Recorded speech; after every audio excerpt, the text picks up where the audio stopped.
السلام عليكم.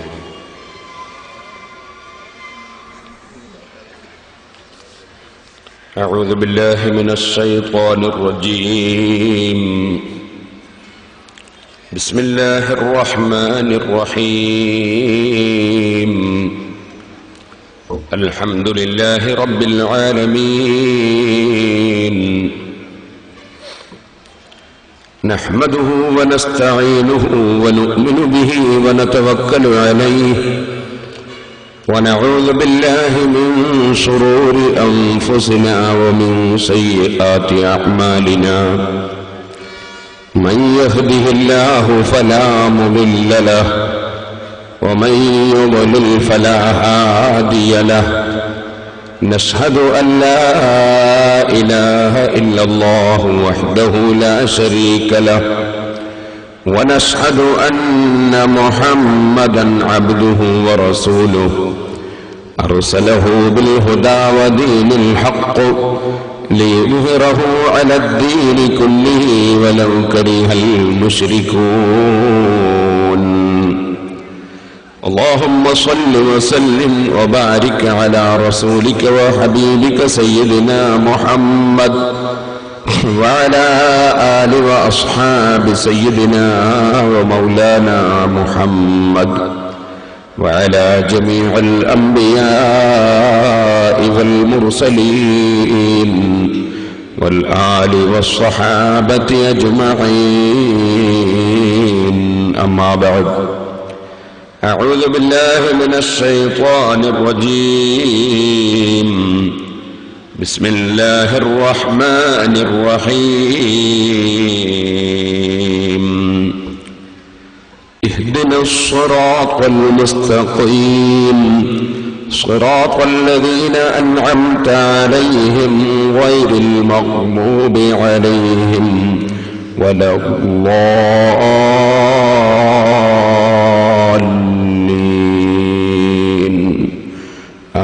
آمين. صدق الله العلي العظيم. صدق وبلغ رسوله النبي الكريم ونحن على ذلك من الشاهدين الشاكرين والحمد لله رب العالمين. وكل خير في اتباع من سلف وكل شر في ابتداع من خلف.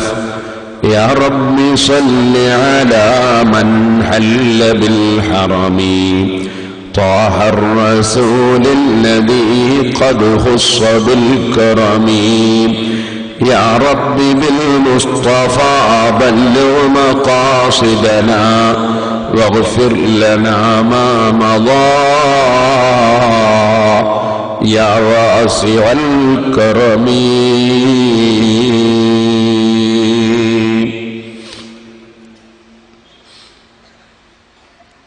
ബഹുമാനികളെ, അല്ലാഹുവിൻ്റെ മഹത്തായ അനുഗ്രഹം കൊണ്ട്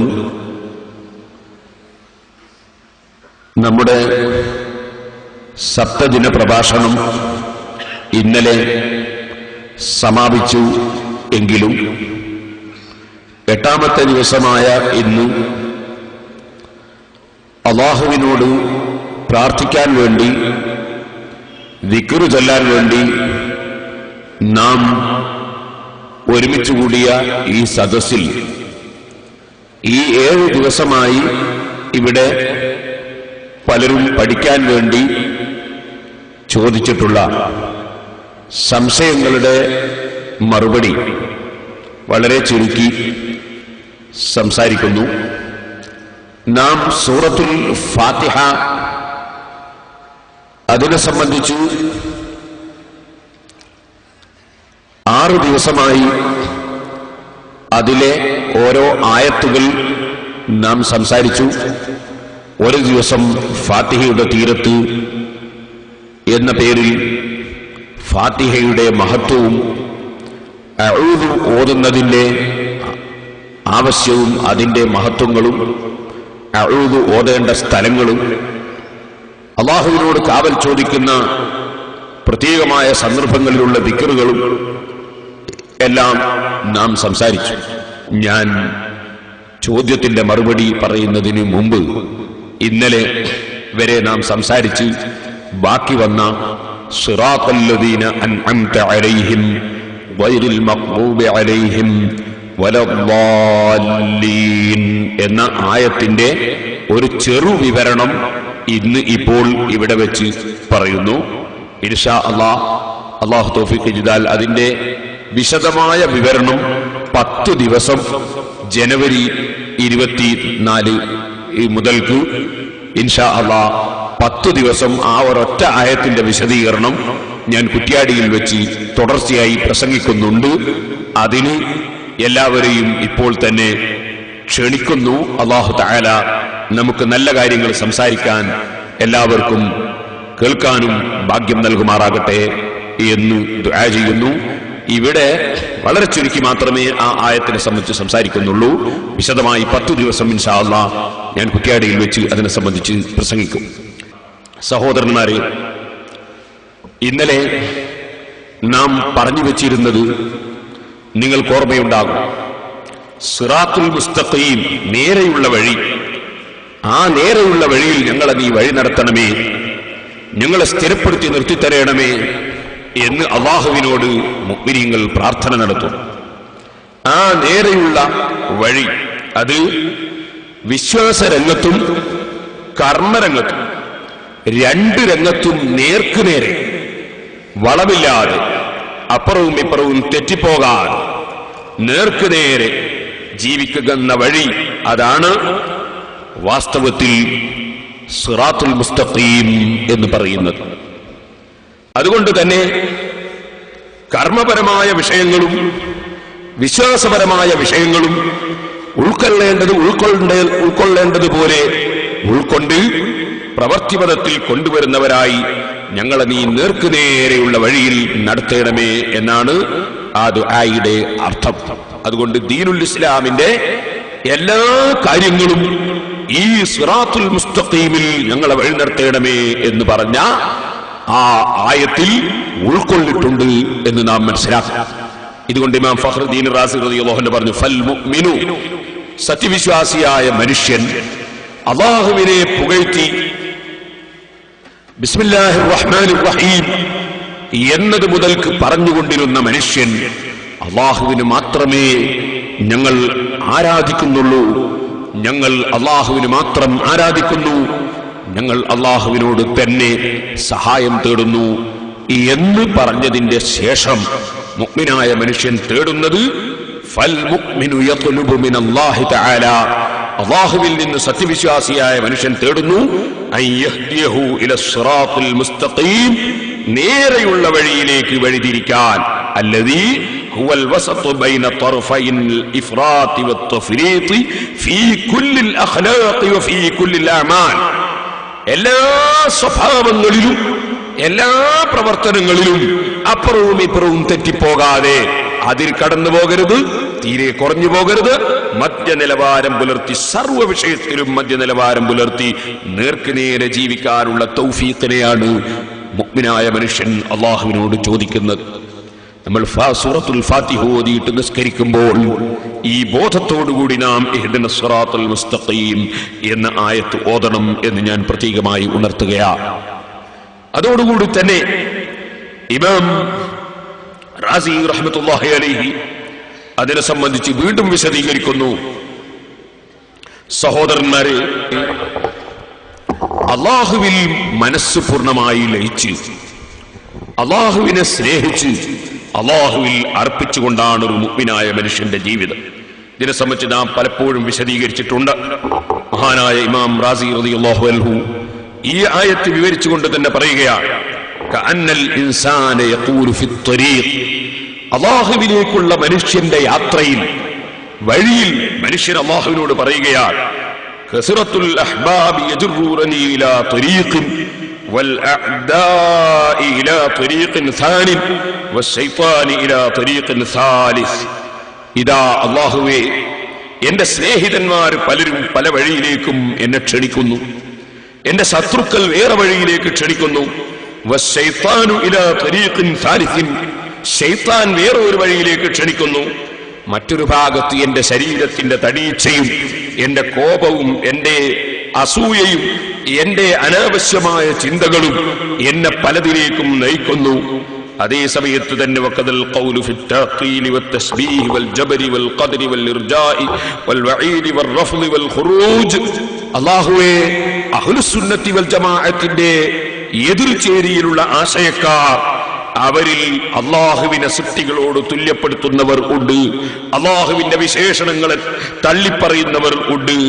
അള്ളാഹു സുബ്ഹാനഹു വ തആല നമുക്ക് സ്വാതന്ത്ര്യം തന്നിട്ടില്ല, മറിച്ച് അള്ളാഹു നമ്മെ വെറും ഒരു ആയുധം പോലെ സ്വന്തത്തിൽ ഒരു കഴിവും തരാതെ ആക്കിക്കളഞ്ഞു എന്ന് ആരോപണം പറയുന്ന കക്ഷികൾ ഉണ്ട്. നേരെ മറിച്ച് അള്ളാഹുവിന് നമ്മുടെ കാര്യത്തിൽ ഒരു തീരുമാനവും എടുക്കാൻ സാധിക്കുകയില്ലെന്ന് അള്ളാഹുവിനെ തള്ളി, അള്ളാഹുവിന്റെ മഹത്വത്തെ തള്ളിപ്പറയുന്നവർ ഉണ്ട്. ഒരമലും ചെയ്തിട്ടില്ലെങ്കിൽ ഒരു പ്രശ്നവും ഇല്ല, വിശ്വാസമുണ്ടായാൽ മതി എന്ന് വാദിക്കുന്നവർ ഉണ്ട്. അതുപോലെ തെറ്റെന്തെങ്കിലും ചെയ്തു പോയെങ്കിൽ ഒരു നിലക്കും രക്ഷപ്പെടാൻ കഴിയില്ല, എന്നും നരകത്തിലായിരിക്കും എന്ന് വാദിക്കുന്നവർ ഉണ്ട്. ബഹുമാനപ്പെട്ട സിദ്ദീഖുൽ അക്ബർ റളിയല്ലാഹു അൻഹു നബി സല്ലല്ലാഹു അലൈഹി വസല്ലം തങ്ങൾ ചെയ്യാത്ത ഒരു കാര്യം സൽക്കർമ്മമായി ചെയ്തതിനാൽ, അഥവാ പരിശുദ്ധ ഖുർആൻ 30 ജുസുഉം ഒന്നായി നബി സല്ലല്ലാഹു അലൈഹി വസല്ലം 2 ചട്ടയുടെ ഉള്ളിലായി എഴുതി വെച്ചിട്ടുണ്ടായിരുന്നില്ല. അത് മഹാനായ സിദ്ദീഖുൽ അക്ബർ റളിയല്ലാഹു അൻഹു ആണ് ചെയ്തത്. അത് ചെയ്യാൻ ഒരുങ്ങുമ്പോൾ, അത് ചെയ്യാൻ അതിന്റെ പ്രാരംഭ സന്ദർഭം വന്നപ്പോൾ സിദ്ദീഖ് റളിയല്ലാഹു അൻഹു തന്നെ ഉമർ ഇബ്നുൽ ഖത്താബ് റളിയല്ലാഹു അൻഹു അതിനുവേണ്ടി ആവശ്യപ്പെട്ട സമയത്ത് ചോദിച്ചിരുന്നു, കൈഫ നഫ്അലു മാ ലം യഫ്അൽഹു റസൂലുള്ളാഹി സ്വല്ലല്ലാഹു അലൈഹി വസല്ലം ചെയ്യാത്ത ഒരു കാര്യം നമ്മൾ എങ്ങനെയാണ് ഉമറേ ചെയ്യുക? നബി ചെയ്യാത്ത ഒരു കാര്യം ചെയ്യാൻ പാടുണ്ടോ എന്ന് ഒരു ചോദ്യം സിദ്ദീഖ് റളിയല്ലാഹു അൻഹു ചോദിച്ചിരുന്നു. പിൽക്കാലത്ത് അങ്ങനെ ഒരു സംശയം, നബി ചെയ്യാത്ത നല്ല കാര്യങ്ങളൊന്നും ചെയ്യാൻ പാടില്ല, നബി ചെയ്തത് മാത്രമേ നല്ല കാര്യമായി ചെയ്യാൻ പാടുള്ളൂ എന്നൊരു വാദം പിൽക്കാലത്ത് വരാതിരിക്കാൻ അന്ന് തന്നെ അതിന്റെ സംശയം തീർക്കുന്ന വിധത്തിൽ നബി സല്ലല്ലാഹു അലൈഹി വസല്ലം തങ്ങളുടെ ഒന്നാം ഖലീഫയായ സിദ്ദീഖ് റളിയല്ലാഹു അൻഹു ചോദിച്ച ചോദ്യമാണ്. ആ ചോദ്യത്തിന് ഉമർ ഇബ്നുൽ ഖത്താബ് റളിയല്ലാഹു അൻഹു മറുപടി നൽകിയത്, ഇന്ന ഹാദാ ലവല്ലാഹി ഖൈർ, നിശ്ചയമായും വല്ലാഹി സത്യം, ഇത് നല്ല കാര്യമാണ് അബൂബക്കറേ, നല്ല കാര്യം നബി സല്ലല്ലാഹു അലൈഹി വസല്ലം നമുക്ക് ചെയ്തു കാണിച്ചിട്ടില്ലെങ്കിലും അവിടുന്ന് പഠിപ്പിച്ച സിദ്ധാന്തത്തിൽ, അവിടുന്ന് പഠിപ്പിച്ച ആശയത്തിൽ, അവിടുന്ന് പഠിപ്പിച്ച പ്രമാണത്തിന്റെ വെളിച്ചത്തിൽ നല്ലതാണെന്ന് ബോധ്യപ്പെട്ട കാര്യം ചെയ്യുന്നതിനൊരു കുഴപ്പവും ഇല്ല. ഖുർആനിലെ ആയത്തുകൾ പിന്നീട് നഷ്ടപ്പെട്ടു പോകാൻ പാടില്ല. ഖുർആൻ മനഃപ്പാഠമാക്കിയവരൊക്കെ മരിച്ചു തീരുമ്പോൾ ഖുർആൻ എഴുതി വെച്ചില്ലെങ്കിൽ അതിന്റെ വരികൾ നഷ്ടപ്പെട്ടു പോകാൻ സാധ്യതയുണ്ട്. അതുകൊണ്ട് എഴുതി വെക്കുന്നത് ഖൈറാണ്.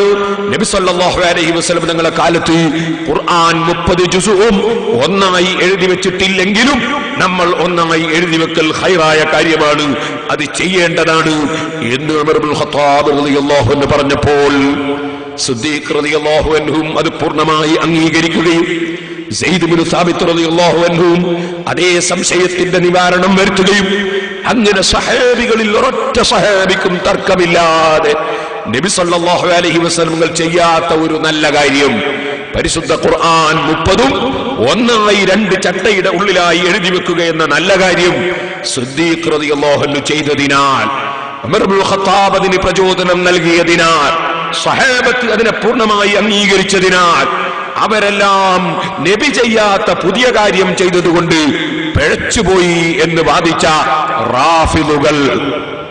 അതുപോലെ ഉമർ ഇബ്നുൽ ഖത്താബ് റളിയല്ലാഹു അൻഹു നബി സല്ലല്ലാഹു അലൈഹി വസല്ലം 3 ദിവസം ഇശാ നിസ്കാരത്തിന്റെ ശേഷം തറാവീഹ് നിസ്കാരം ജമാഅത്തായി പള്ളിയിൽ വെച്ച് നിസ്കരിച്ചു.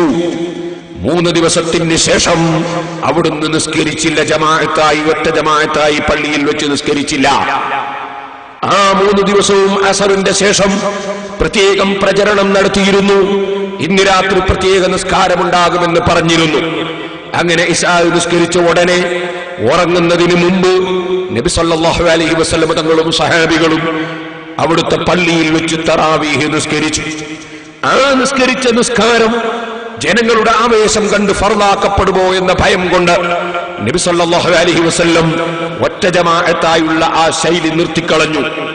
അത് നിർത്തിയതിന് ശേഷം നബി സല്ലല്ലാഹു അലൈഹി വസല്ലം കൂടുതൽ കാലം ഇവിടെ ഉണ്ടായിട്ടില്ല.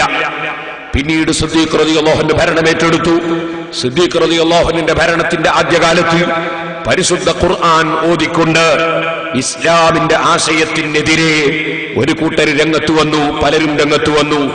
അതിൽ ഞാൻ നബിയാണെന്ന് വാദിക്കുന്ന മുസൈലിമത്തുൽ കദ്ദാബിന്റെ ആളുകൾ വളരെ ശക്തിയായി രംഗത്തുണ്ടായിരുന്നു. മറ്റൊരു കൂട്ടർ ഞങ്ങൾ സിദ്ദീഖുൽ അക്ബർ റളിയല്ലാഹു അൻഹുവിനെ സക്കാത്ത് ഭരണാധികാരിയായ സിദ്ദീഖുൽ അക്ബർ റളിയല്ലാഹു അൻഹുവിനെ ഞങ്ങൾ സക്കാത്ത് ഏൽപ്പിക്കുകയില്ലെന്ന് വാദിച്ചവരുണ്ടായിരുന്നു. അന്ന് മഹാനായ സിദ്ദീഖുൽ അക്ബർ റളിയല്ലാഹു അൻഹു ലൗ മനഊനി ഖാലൻ കാനൂ യുഅദ്ദൂനഹു അലാ അഹ്ദി റസൂലില്ലാഹി സ്വല്ലല്ലാഹു അലൈഹി വസല്ലം ലഖാതൽതുഹും അലാ മൻഹി. ഒട്ടകവും പശുവും ആടുമൊക്കെ സക്കാത്ത് കൊടുക്കുന്ന സമയത്ത് നബി സല്ലല്ലാഹു അലൈഹി വസല്ലം തങ്ങളുടെ കാലത്തുള്ള പതിവ്, മുൻകാലത്തുള്ള പതിവ്, അതിന്റെ കൂടെ ഒരു കയറും കൂടി കൊടുക്കുന്ന പതിവാണെങ്കിൽ, കഴുത്തിൽ കയറിട്ടുകൊണ്ടാണ് മൃഗങ്ങളെ ഏൽപ്പിച്ചു കൊടുക്കാറെങ്കിൽ, ഇനി ഒരാൾ വന്നിട്ട് ഞാൻ മൃഗങ്ങളെ തരാം പക്ഷേ കയറ് തരില്ല എന്ന് വാദിച്ചാൽ അതൊരു ചെറിയ കയറല്ലേ എന്ന് മനസ്സിലാക്കി ഞാനത് വെറുതെ വിടുകയില്ല. ഇസ്ലാമിന്റെ എല്ലാ കാര്യവും വിലയുള്ളതാണ്. അത് കയറ്റിന്റെ കഷ്ടമാണെങ്കിലും വിലയുള്ളതാണ്. ഒരു കാര്യവും ചെറുതാണെന്ന് പറഞ്ഞ് തള്ളാൻ പറ്റില്ല. അതുകൊണ്ട് ഒട്ടകം തരും പക്ഷേ കയറ് തരില്ല, അല്ലെങ്കിൽ പശുവിനെ തരും കയറ് തരില്ല എന്ന് വാദിച്ചാൽ ആ വാദത്തിനെതിരെ ലഖാതൽതുഹും അലാ മൻഹി, ആ വാദക്കാരെ ഞാൻ യുദ്ധം ചെയ്ത് പരാജയപ്പെടുത്തിയിട്ട് മുൻകാലത്ത് നിലനിന്ന ദീനിന്റെ ആശയം അത് അങ്ങനെ തന്നെ ഞാൻ നിലനിർത്തും എന്ന് പ്രഖ്യാപിച്ച സയ്യിദുനാ അബൂബക്കർ സിദ്ദീഖ് റളിയല്ലാഹു അൻഹുവിന്റെ കാലത്ത് സിദ്ദീഖ് റളിയല്ലാഹു അൻഹു ചുരുങ്ങിയ കാലം 2 വർഷത്തോളം മാത്രമാണ് അവിടുന്ന് ഭരണം നടത്തിയിട്ടുള്ളത്. 3 വർഷം തികയുന്നില്ല. ഞാൻ പറഞ്ഞു വരുന്നത്, ആ കാലയളവിൽ ഇസ്ലാമിന്റെ ശത്രുക്കളെ നേരിടുന്ന വലിയ വലിയ പ്രവർത്തനങ്ങളിൽ ഏർപ്പെട്ടതിനാൽ ബഹുമാനപ്പെട്ട സിദ്ദീഖ് റളിയല്ലാഹു അൻഹുവിന്റെ കാലം കഴിഞ്ഞ് ഉമർ ഇബ്നുൽ ഖത്താബ് റളിയല്ലാഹു അൻഹു ഭരണം ഏറ്റെടുത്തു. അതിനുശേഷം ഉമർ ഇബ്നുൽ ഖത്താബ് റളിയല്ലാഹു അൻഹു തറാവീഹ് നിസ്കാരം നബി സല്ലല്ലാഹു അലൈഹി വസല്ലം തങ്ങൾ നിസ്കരിച്ചതുപോലെ ഒറ്റ ജമാഅത്തായി പള്ളിയിൽ അതിന്റെ ജമാഅത്ത് പുനഃസംഘടിപ്പിച്ചു. ആ പുനഃസംഘടിപ്പിച്ച കാരണത്താൽ അന്ന് ബഹുമാനപ്പെട്ട ഉമർ ഇബ്നുൽ ഖത്താബ് റളിയല്ലാഹു അൻഹു നിസ്കരിക്കാൻ വേണ്ടി കൽപ്പിച്ചത്, അവിടുന്ന് സഹാബത്ത് നിസ്കരിച്ചത് അത് 20 റക്അത്തായതുകൊണ്ട് 4 മദ്ഹബിന്റെ ഇമാമിങ്ങളും തർക്കമില്ലാതെ രേഖപ്പെടുത്തി 20-ൽ കുറഞ്ഞ ഒരു തറാവീഹില്ല. അങ്ങനെ 20 റക്അത്ത് തറാവീഹ് ആ സഹാബത്തിന്റെ കാലം മുതൽ ഇന്ന് വരെ മക്കയിലും മദീനയിലും തുടർന്നുകൊണ്ടിരിക്കുകയാണ്. 4 മദ്ഹബിന്റെ കിതാബുകളിലും രേഖപ്പെടുത്തിയിരിക്കുകയാണ്. വിവരമുള്ള ഒരു മനുഷ്യനും അതിൽ തർക്കം ഇല്ല. ആ തറാവീഹ് നിസ്കാരം ആ ഉമർ ഇബ്നുൽ ഖത്താബ് റളിയല്ലാഹു അൻഹു പുനഃസംഘടിപ്പിച്ചതിന്റെ പേരിൽ ഉമർ ഇബ്നുൽ ഖത്താബ് മതത്തിലില്ലാത്ത പുതിയ കാര്യമുണ്ടാക്കി പഴച്ചുപോയി എന്ന് വാദിച്ച റാഫിദുകൾ എന്ന് പറയുന്ന കക്ഷി, ആ റാഫിദുകൾ എന്ന് പറയുന്ന കക്ഷികൾ, അതുപോലെ ഉസ്മാൻ ഇബ്നു അഫ്ഫാൻ റളിയല്ലാഹു അൻഹു നബി സല്ലല്ലാഹു അലൈഹി വസല്ലം തങ്ങളുടെ 2 മക്കളെ വിവാഹം കഴിച്ച പുതിയാപ്പിളയാണ്. അതുകൊണ്ടാണ് സയ്യിദുൽ അഖ്താൻ എന്ന അവിടത്തേക്ക് പേര് പറയുന്നത്.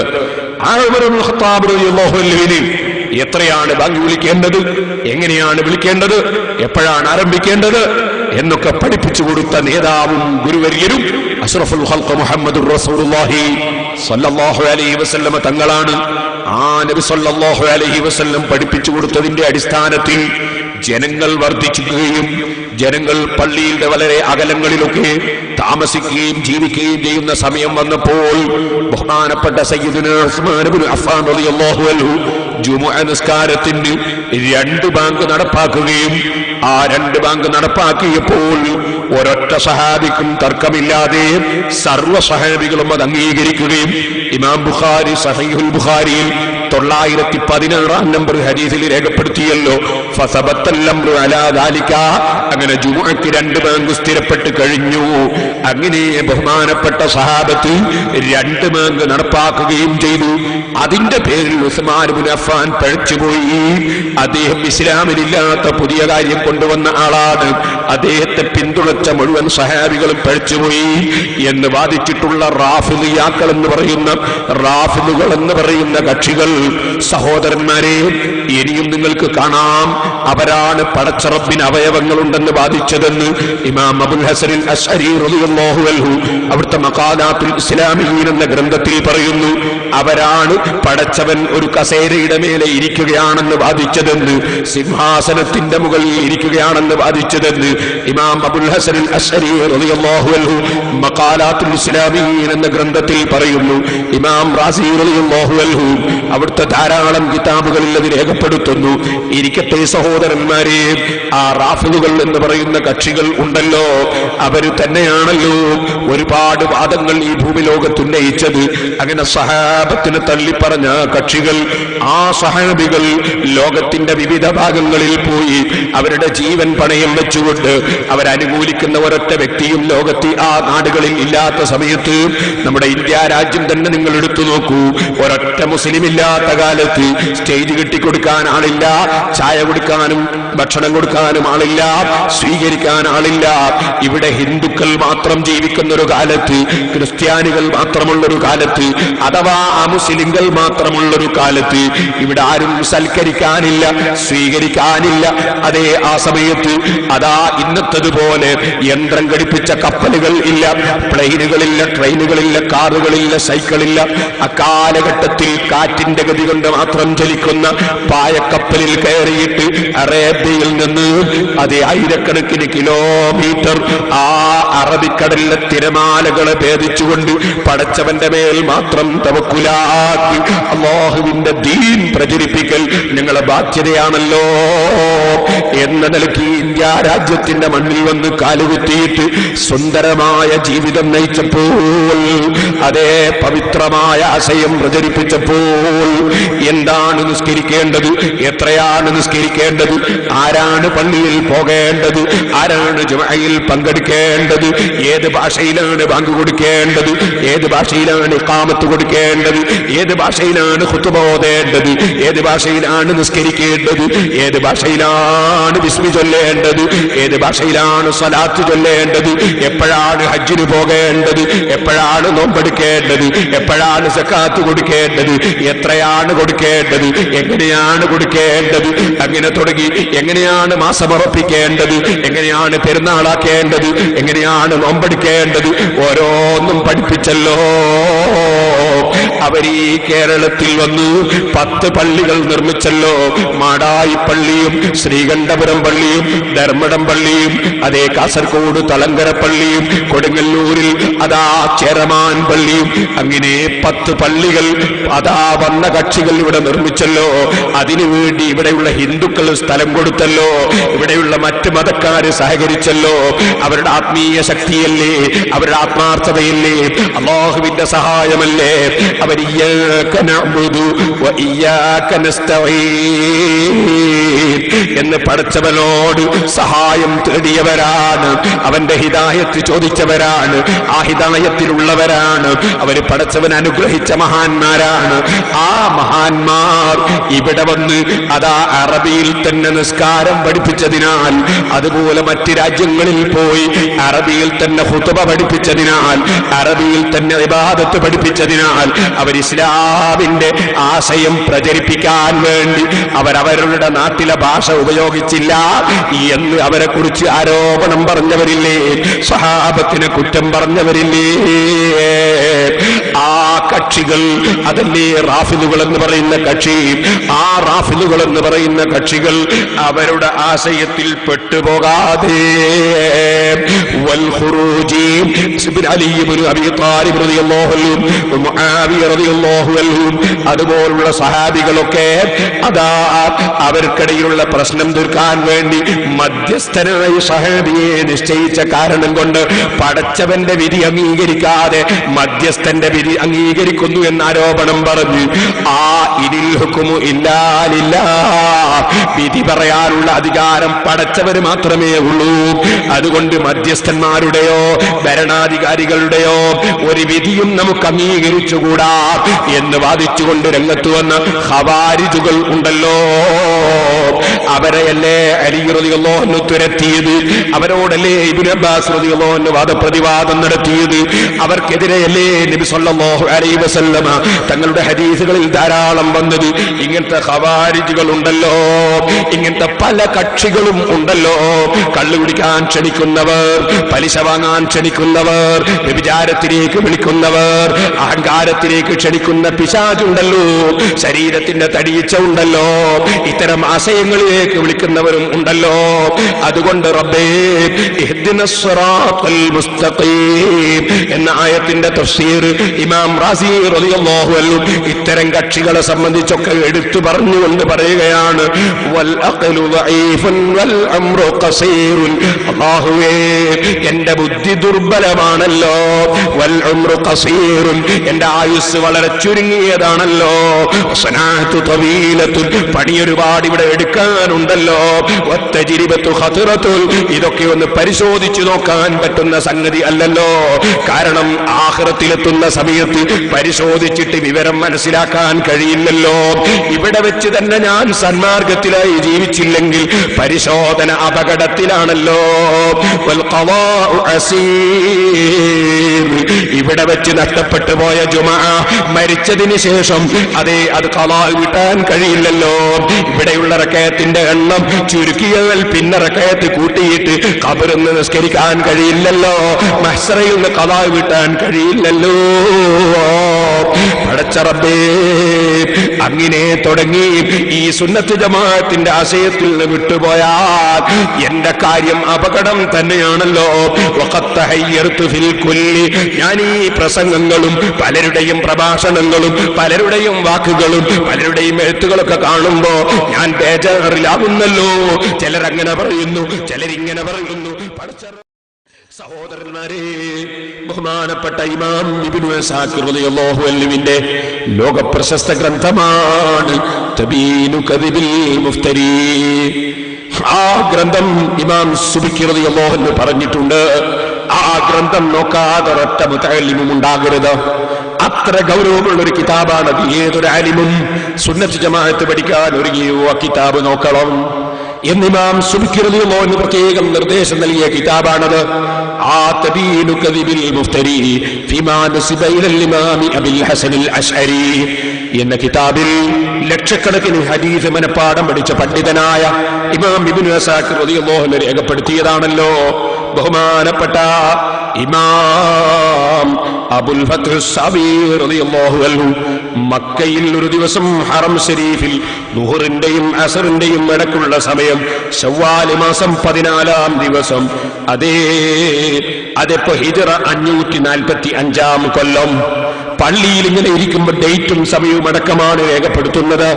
പള്ളിയിൽ ഇങ്ങനെ ഇരിക്കുമ്പോ എനിക്കൊരു ചെറിയ തലകറക്കം സംഭവിച്ചു. ബഹുമാനപ്പെട്ടവര് പറയാണ്, എനിക്കൊരു ചെറിയ തലകറക്കം, നിൽക്കാൻ സാധിക്കുന്നില്ല. ഞാൻ ഇരുന്നിട്ടോ എനിക്ക് ഉറക്കു വരുന്ന പേടിയുമുണ്ട്. ഞാനങ്ങനെ ഒരു റാഹത്തെടുക്കാൻ പറ്റുന്നൊരു സ്ഥലത്തേക്ക് നീങ്ങുകയാണ്. അപ്പോഴതാ ഞാൻ അവിടുന്ന് കാണുന്നു. ഞാൻ അവിടെ പോയി ചെറിയ സമയം അവിടെ ഇരിക്കാൻ വേണ്ടി തീരുമാനിച്ചു. ഞാൻ ഉറക്കു വരുന്നതിന് ചെറിയ പേടിയുണ്ട്. കാരണം ഉറങ്ങിപ്പോയാൽ എന്റെ ഒതു പോയി പോകുമോ എന്ന പേടിയാണ്. അപ്പോഴുണ്ട് സുന്നത്ത് ജമാഅത്തുകാരനല്ലാത്തൊരു കക്ഷി. അയാൾ എല്ലാവർക്കും അറിയാം, സുന്നി അല്ല എന്നുള്ള കാര്യം എല്ലാവർക്കും അറിയാം. അയാൾ വന്നിട്ട് ഒരു മുസല്ല കൊണ്ടുവന്ന് പള്ളിയിൽ പിരിച്ചിട്ട് ഒരു പലകയെടുത്തിട്ട് നിലത്ത് വെച്ച് ഒരു പലകയെടുത്തിട്ട് അതൊന്ന് ചുംബിച്ചു, അതൊന്ന് നെറ്റിമേൽ വെച്ചു. സുബ്ഹാനല്ലാഹ്, ശിയാക്കളെ നിങ്ങൾ കാണാറില്ലേ, ഒരു കല്ലും കൈ പിടിച്ച് നിസ്കരിക്കുന്ന കക്ഷികള്. സുന്നത്ത് ജമാഅത്തിന്റെ പുറത്തുള്ള ചില കക്ഷികൾ അങ്ങനെയില്ലേ? അങ്ങനെയുള്ള ഒരു കക്ഷിയാണ്. അയാൾ ഈ സാധനം എടുത്ത് നിലത്തവിടെ വെച്ചു. എന്നിട്ട് ആ പലകന്റെ മേലെ അയാൾ സുജൂദ് ചെയ്തു. ആ പലക എടുത്തിട്ട് പിന്നെയും അയാളെ കയ്യിലേക്ക് പലക നിസ്കാരത്തിൽ എടുക്കുന്നു, വെക്കുന്നു. അവസാനം അത് വലിയ ബഹുമാനത്തോടെ ചുരുട്ടിയിട്ട് അങ്ങ് കൊണ്ടുപോവുകയും ചെയ്തു. ഇയാളുടെ ഈ പുതിയ ഏർപ്പാടും പുതിയ നിസ്കാരവും ഒക്കെ കണ്ടപ്പോ എന്റെ മനസ്സിൽ തോന്നിപ്പോയി, ലൈതകാന റസൂലുള്ളാഹി സ്വല്ലല്ലാഹു അലൈഹി വസല്ലം ഹയ്യൻ ഫീമാ ബൈനനാ, ഞങ്ങളെ കൂടെ എങ്ങാനും നബി സല്ലല്ലാഹു അലൈഹി വസല്ലം തങ്ങൾ ഈ ഭൂമിയുടെ ഉപരിമണ്ഡലത്തിൽ ജീവിച്ചിരിപ്പുണ്ടെങ്കിൽ ആ നബി സല്ലല്ലാഹു അലൈഹി വസല്ലം തങ്ങളോട് ഈ സുന്നത്ത് ജമാഅത്തിന്റെ പുറത്തുള്ള ആളുകൾ കൊണ്ടുവന്ന പുതിയ നിസ്കാരവും പുതിയ ശൈലിയും പുതിയ ആശയവും അതൊക്കെ ഒന്ന് നബിയോട് സങ്കടം പറയാമായിരുന്നു എന്ന് എനിക്ക് തോന്നി. ആ സങ്കടത്തോടുകൂടെ ഞാൻ അവിടെ ഇങ്ങനെ ഇരിക്കുമ്പോ ഞാൻ ഉറക്ക് വേണ്ടാന്ന് മനസ്സിലാക്കി ഇങ്ങനെ ഉറക്കൊഴിവാക്കാൻ ശ്രമിക്കുകയാണ്.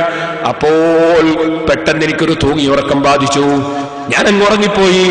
ആ ഉറക്കിന്റെയും ഉണർവിന്റെയും ഇടയിലുള്ള രൂപത്തിലുള്ള ഒരു തൂക്കമാണ്. അപ്പോൾ ഞാൻ കാണുന്ന ഒരു വലിയ സ്വപ്നം, ഒരു വലിയ മൈതാനിയിൽ അതാ ലക്ഷക്കണക്കിന് ആളുകൾ പങ്കെടുക്കുന്നത് പോലെ ഒരുപാട് ആളുകൾ പങ്കെടുത്തിട്ടുള്ള ഒരു മൈതാനി. അവിടെ എല്ലാ ആളുകളും കൂടി ഒരു വ്യക്തിയെ വട്ടം കറങ്ങിയിട്ടാണ് ഇരിക്കുന്നത്. ഒരാൾ മധ്യത്തിൽ നിൽക്കുന്നുണ്ട്. ഞാൻ അവിടെയുള്ള ഒരാളോട് ചോദിച്ചു, എന്താണ് നിങ്ങളുടെ അവസ്ഥ? ആരാണ് ഹൽക്കയിലുള്ളത്? ആലമുൽ മനാം, ഉറക്കിന്റെ ലോകം. അത് ഞാൻ റബ്ബുൽ ആലമീൻ എന്ന ആയത്ത് വിവരിക്കുമ്പോ ഉറക്കിന്റെ ലോകത്തെക്കുറിച്ചും സ്വപ്നത്തെക്കുറിച്ചും ഞാൻ അന്ന് പറഞ്ഞിട്ടുണ്ടല്ലോ. ഇതുവരെ പ്രസംഗിച്ച പ്രസംഗം കേൾക്കാത്ത കക്ഷികൾ കഴിഞ്ഞ പ്രസംഗങ്ങളൊക്കെ ഒന്ന് CD വാങ്ങി കേൾക്കണമെന്ന് ഞാൻ ഉണർത്തുകയാണ്. ഉറക്കിന്റെ ലോകം ഏതാണെന്ന് ഞാൻ അന്ന് പറഞ്ഞിട്ടുണ്ടല്ലോ. ഇന്നലെ ഇവിടെ ഉറക്കിൽ സ്വപ്നം കണ്ട വിവരം നിങ്ങൾ കേട്ടില്ലേ? നമ്മൾ അറിഞ്ഞും അറിയാതെയും സ്വപ്നങ്ങൾ പലതും നടക്കും.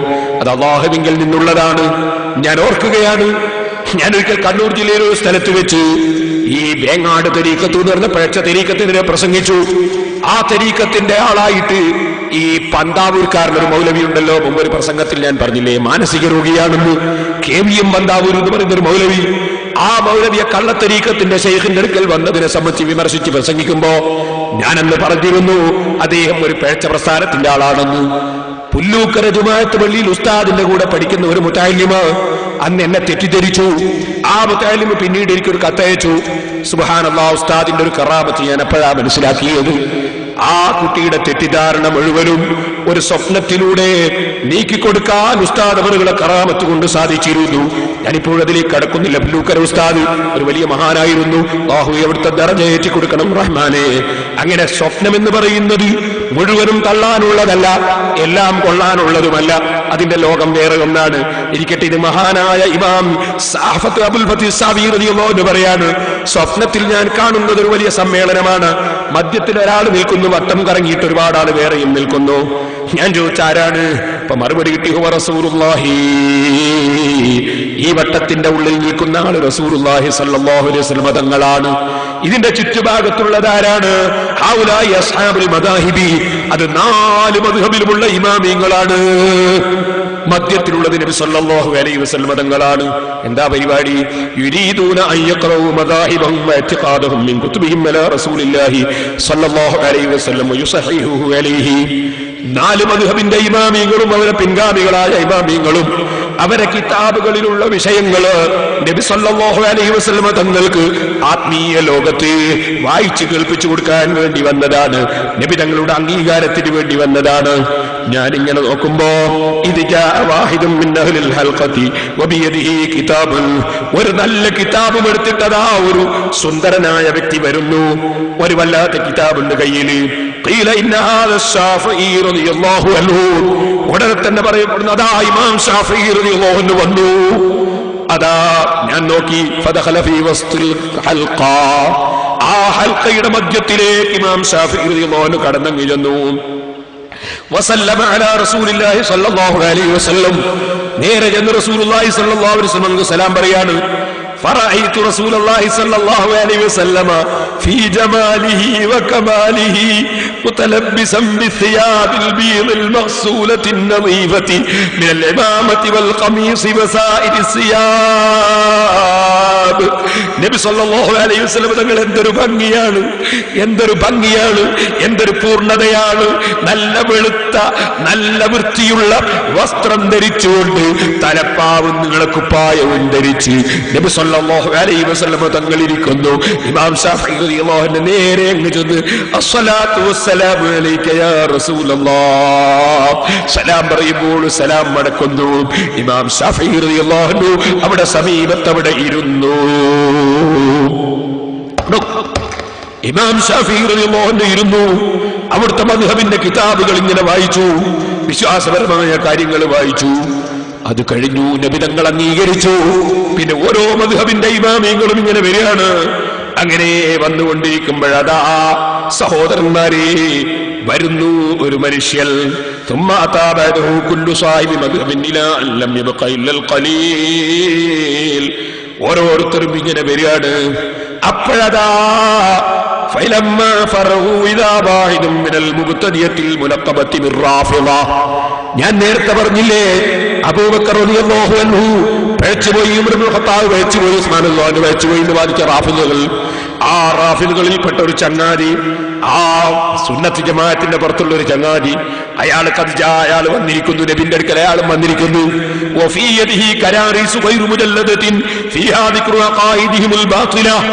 അയാളുടെ കയ്യിൽ കിതാബില്ല, പിന്നെ ഒരു ഡയറി കുറിപ്പാണ്, കുറെ കടലാസുകൾ. ആ കടലാസുകളൊക്കെ കൂടി ഇങ്ങനെ ഒന്നാക്കി കൂട്ടിയിട്ട് കുറച്ച് കടലാസാണുള്ളത്. ആ കടലാസിൽ അവരെ വിശ്വാസവും കർമ്മമൊക്കെ എഴുതി വെച്ചിട്ടുണ്ട്.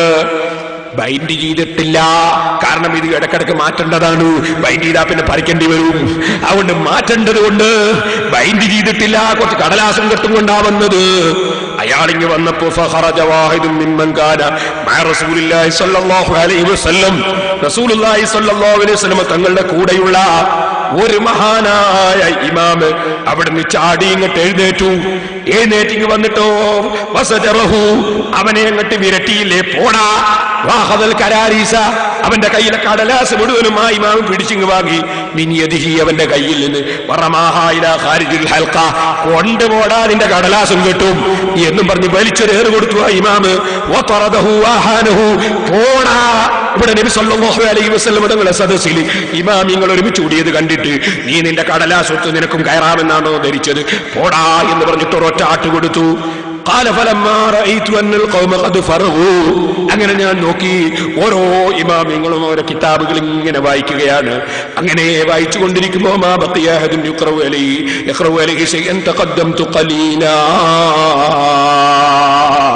അതിനിടയ്ക്ക് ബഹുമാനപ്പെട്ട ഇമാം അബൂ ഹനീഫ റളിയല്ലാഹു അൻഹു വന്നിട്ടുണ്ട്. ഇമാം അബൂ ഹനീഫ റളിയല്ലാഹു അൻഹു കിതാബും വായിച്ചിട്ടുണ്ട്. അങ്ങനെ ഇമാമിങ്ങളൊക്കെ വായിച്ചു. ആ വായിച്ചതൊക്കെ നബി തങ്ങൾ കേട്ടു. അങ്ങനെ നോക്കുമ്പോൾ ഓരോരുത്തരും വായിച്ച് കഴിഞ്ഞു. ഞാൻ അതോടെ ഗുരുത്വത്തോടെ ഇങ്ങനെ നിൽക്കുകയാണ്. ഇനി ആരാ വായിക്കാനുള്ളത് ഞാൻ ഇങ്ങനെ നോക്കുകയാണ്. അപ്പൊ നോക്കുമ്പോ ഇനി ഒരാളും വായിക്കാൻ ബാക്കിയില്ല. ഞാൻ കുറച്ചൊന്ന് നബി സല്ലല്ലാഹു അലൈഹി വസല്ലം തങ്ങളെ കൊള്ള അങ്ങോട്ട് അടുത്തു. വകാന ഫീ യദി കിതാബുൻ മുജല്ലദുൻ, എന്റെ കയ്യിലുമുണ്ട് ഒരു മുജല്ലദായ കിതാബ്. ഫനാദൈതു, ഞാൻ വിളിച്ചു, യാ റസൂലല്ലാഹ് ഹാദൽ കിതാബു മുഅ്തഖദീൻ വമുഅ്തഖദു അഹ്ലിസ് സുന്നഹ്, ഇതിൽ എന്റെ വിശ്വാസം ഉൾക്കൊള്ളുന്ന കിതാബാണ് നബിയേ. അഹ്ലുസ് സുന്നത്തി വൽ ജമാഅത്തിന്റെ വിശ്വാസം പറയുന്ന കിതാബാണ് നബിയേ. ലൗ അദിൻതലി ഹത്താ അഖറഹു അലൈക, തങ്ങളൊന്ന് സമ്മതം തന്നാ ഞാനൊന്ന് വായിക്കാം. ഫഖാല സല്ലല്ലാഹു അലൈഹി വസല്ലം വയസ്ദാക, റസൂൽ സല്ലല്ലാഹു അലൈഹി വസല്ലം ചോദിച്ചു, ഏതാണ് ആ കിതാബ്? ഖുൽതു യാ റസൂലല്ലാഹ് ഹുവ ഖവായിദുൽ ലഖായിദ് അല്ലദീ സന്നഫഹുൽ ഇമാമുൽ ഗസ്സാലി, ഇമാം ഗസ്സാലി റളിയല്ലാഹു അൻഹു എഴുതിയ ഖവായിദുൽ ലഖായിദ് എന്ന കിതാബാണ് നബിയേ. ഇമാം ഗസ്സാലിയുടെ കിതാബാണെന്ന് പറഞ്ഞപ്പോ നബി തങ്ങൾ പറഞ്ഞു, നീ വായിച്ചോ. ഞാൻ ഇരുന്ന് വായന തുടങ്ങി. ബിസ്മില്ലാഹിർ റഹ്മാനിർ റഹീം. കിതാബ് ഖവായിദുൽ ലഖായിദ് വഫീഹി അർബഅത്ത് ഫുസൂൽ.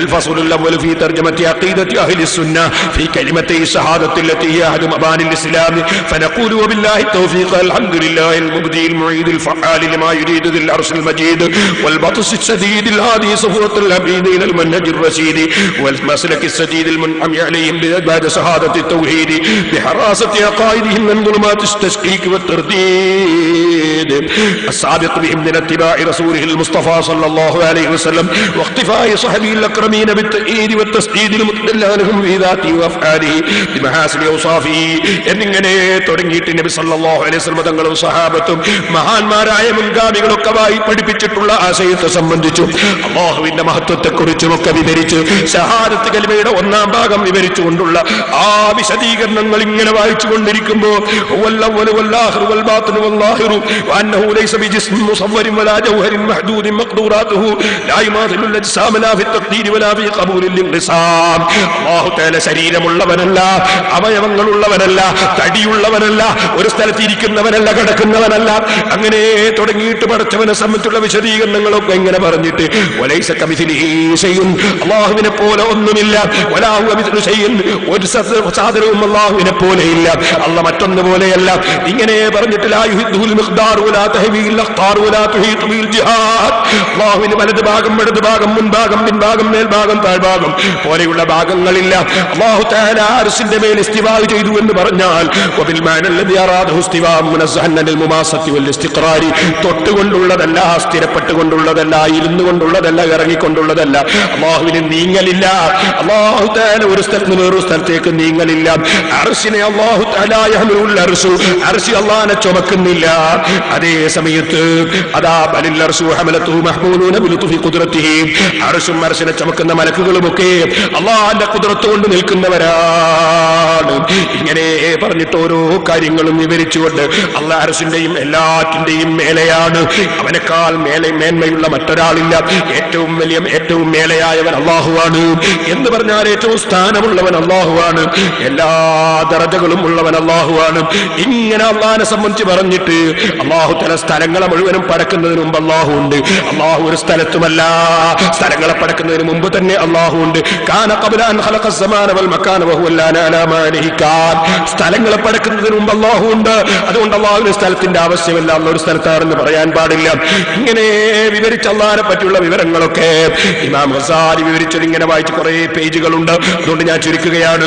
രണ്ടാമത്തെ കലിമത്തിന്റെ അർത്ഥം ഗസാലി ഇമാം വിവരിച്ചത് സുന്നത്ത് ജമാഅത്തിന്റെ ആശയം ഞാൻ റസൂലുള്ളാഹി സ്വല്ലല്ലാഹു അലൈഹി വസല്ലം തങ്ങൾക്ക് വായിച്ചു കേൾപ്പിക്കുകയാണ്. മാനൽ കലിമത്തി സാനിയത്തി വഹിയ ശഹാദത്തു റസൂൽ സ്വല്ലല്ലാഹു അലൈഹി വസല്ലം അന്നഹു തആല ബഅസ നബിയ്യൽ ഉമ്മിയ്യൽ ഖുറശിയ്യ മുഹമ്മദൻ സ്വല്ലല്ലാഹു അലൈഹി വസല്ലം ബിരിസാലത്തിഹി ഇലാ കാഫത്തിൽ അറബി വൽ അജ്മി വൽ ജിന്നി വൽ ഇൻസി. ഞാൻ ഇങ്ങനെ റസൂലുള്ളാഹി സ്വല്ലല്ലാഹു അലൈഹി വസല്ലം തങ്ങളെ അല്ലാഹു പറഞ്ഞയച്ചതിനെ സംബന്ധിച്ച് ഷഹാദത്ത് കലിമയുടെ രണ്ടാം ഭാഗം വിവരിച്ചുകൊണ്ട് ഗസാലി ഇമാം എഴുതിയത് ഞാൻ വായിക്കുകയാണ്. ആ ഖുറൈശി തറവാട്ടുകാരനായ ഉമ്മിയായ നബിയെ അല്ലാഹു പറഞ്ഞയച്ചു മുഹമ്മദ് നബിയാണത്.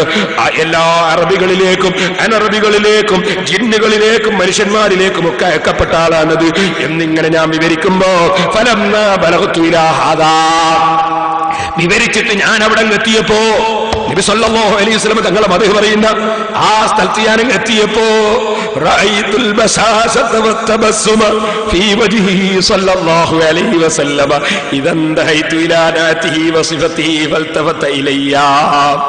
അല്ലാഹുവിന്റെ റസൂലിന്റെ മദ്ഹ് ഗസാലി ഇമാം റളിയല്ലാഹു അൻഹു എഴുതി വെച്ചത് ഞാൻ വായിച്ചെത്തിയപ്പോ റസൂലുള്ളാഹി സല്ലല്ലാഹു അലൈഹി വസല്ലം മുഖത്ത് ഞാനൊന്ന് നോക്കുമ്പോ എന്തൊരു പുഞ്ചിരിയാണ്, എന്തൊരു സന്തോഷമാണ്.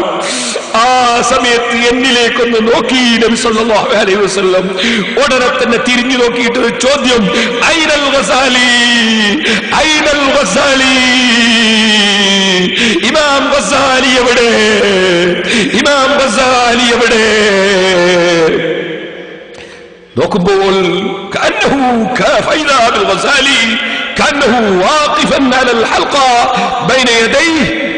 ഇമാം ഗസാലി റളിയല്ലാഹു അൻഹു അവിടെ ഹാജരായിരിക്കുന്നു. നബി സല്ലല്ലാഹു അലൈഹി വസല്ലം ഗസാലി ഇമാം എത്തിക്കഴിഞ്ഞു.